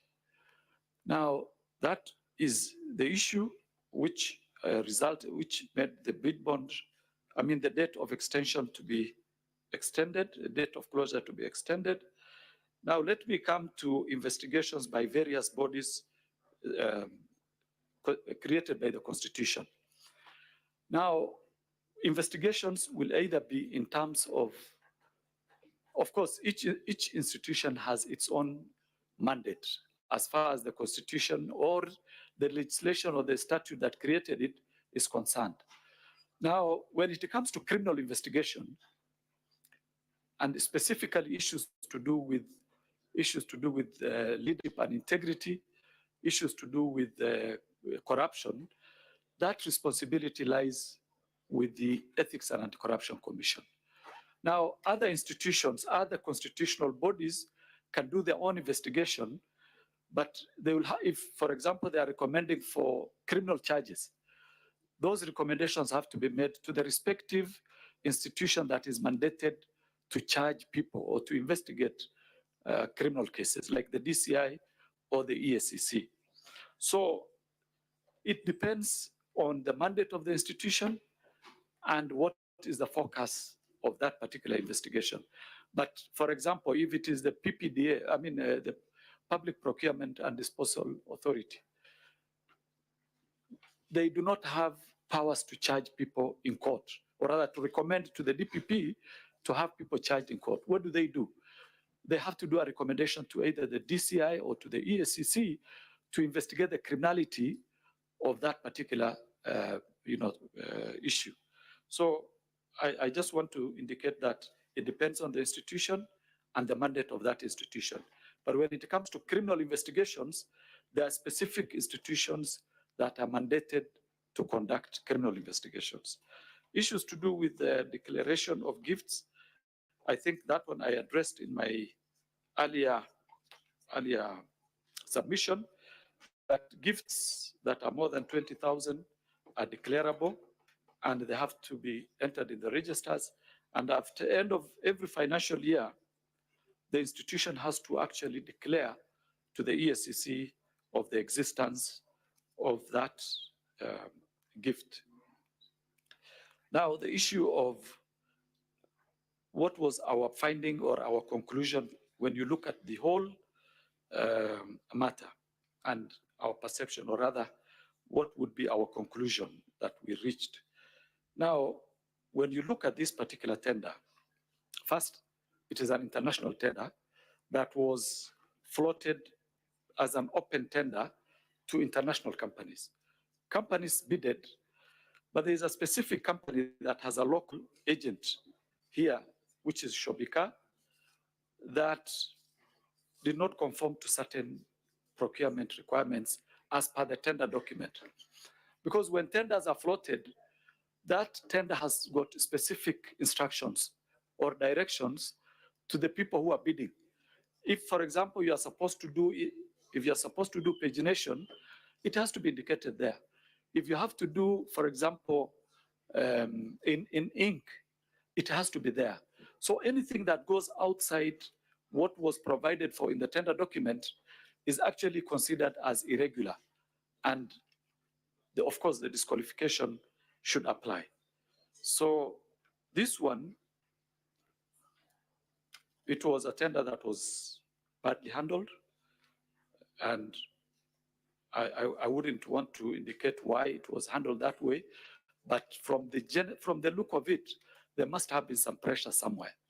That is my own view as an investigator, because when you see procurement officers deliberately going out of the requirements, because they know the law, there are only two conclusions that you can make. One, they were bribed. Two, there was an influence that was coming from other quarters. Mainly, those are the two reasons from our experience. So that is my conclusion. I wouldn't want to delve into the conclusion of Dr. Mulwa, because he gave evidence before this House, Honorable House, and his evidence is there. Now, the issue of Terry Ramadan and her status, I think ours was, and whether we actually received feedback. As seen in our documents, we did a letter to the on Terry Ramadhani. Let me refer to the documents. We did to the chairman, the chairperson of the board of directors of KEMSA. And we gave him the reasons why we think, or it was our view, that action should be taken, disciplinary action should be taken against this particular officer. As to why she's still in the public service, I wouldn't want to go there because our responsibility, when it comes to administrative action, we tell the institution to take the disciplinary action. Order, Senator Newton. We do not have the powers Senator to compel, Fernandez, take your seat. for example, the PS. Sorry. Proceed, Abdi. Thank you. Mr. Abdi. So we do not have the powers to compel the chairperson of, we don't have the compellence powers as far as administrative action is concerned. So I want to leave that for the honorable members to decide what to do with that. So I move on. Then the issue of reading of the donor community and what our view is. You know, if you may allow me, Honorable Speaker and the members, the medical, or rather the health sector has faced serious challenges of corruption throughout this period. Throughout the period that I remember working at the EACC, it is an area where a lot of donors are actually almost giving up in supporting our programs. And that has a serious repercussion. Because first, let's understand. Mheshimiwa Speaker, in the past, with tremendous respect, with all the other witnesses, you have been indicating how much time they have to respond. 5 minutes, 10 minutes, and my good friend here, the witness, you did not indicate how much time this honorable House is giving him to respond. Thank you so much, Senior Counsel. That was courtesy of my good friend, Senator Seki. Now, witness, ordinarily we've been given 10 minutes to respond to clarifications sought and questions. So far, you have done 4 minutes and 13 seconds. You have 5 minutes and 47 seconds to conclude. Okay. Thank you, Honorable Speaker. So that one I've dealt with. So the issue was that was also raised is which report do we stand by? As ESCC, we did an investigation and we submitted our report, the findings of the report to this committee, to this honorable House, and that is the report we will always stand by and defend. The other issue that was raised was whether we had any case that we have investigated against the DPP and whether we have proposed charges or anything like that. That is, we have not investigated the Deputy President, His Excellency Gachagu'A. We have not investigated him for any criminal matter in the past. That is our position. Now, there was also the National Assembly hearing. Why we did not attend the National Assembly hearing and now we are attending the Senate. We were not invited to the first hearing. Yesterday, I was served with a summons of this House, and we are simply responding to that summons. As to why we were not invited in the other one, that I don't know, and we only respond to the summons that were issued. So then, Senator Omugeni, the companies associated with the DP, we've not investigated any company that is associated with the Deputy President so far, and that is our position. Then, Honorable Senator for Kakamega County, activities that are intricate web of suspected to be corruption. On all the items, Honorable Senator, that you have told us whether we have investigated, I think there are 5. We have not, because a report has not been made to us, and it is we should not only wait for a report. I mean, we also have the powers to investigate on our own motion, but it is only after we analyze the reports as to whether they fit in within our mandate. Like, for example, if you deal with issues of inheritance, unless there's a criminal aspect on the inheritance bit, inheritance usually will be handled as a civil matter. And issues to do with intimidation, if the CEO of KEMSA had reported to us that he was actually intimidated by a state officer, we would go into it. Of course, you understand, all of us understand how difficult it would be to open an investigation of that, that magnitude. But no complaint has been made to us. On the Gen Z uprising, also, we have no report. We know it happened, but as to the corruption bit of it, we do not have facts. 2 minutes to go. Okay, thank you. So gifts, I think I mentioned, I talked about it. I talked about them very clearly. Issues to do with whether we want to charge, we want to press charges against companies associated with the DP. We have not investigated. We can only recommend charges after investigation to the Director of Public Prosecution. That is our mandate. And the other one, of course, is intimidation by the CEO of KEMSA. I think I had addressed that one. Then finally is whether we want to prefer more charges or more sanctions against the persons involved. And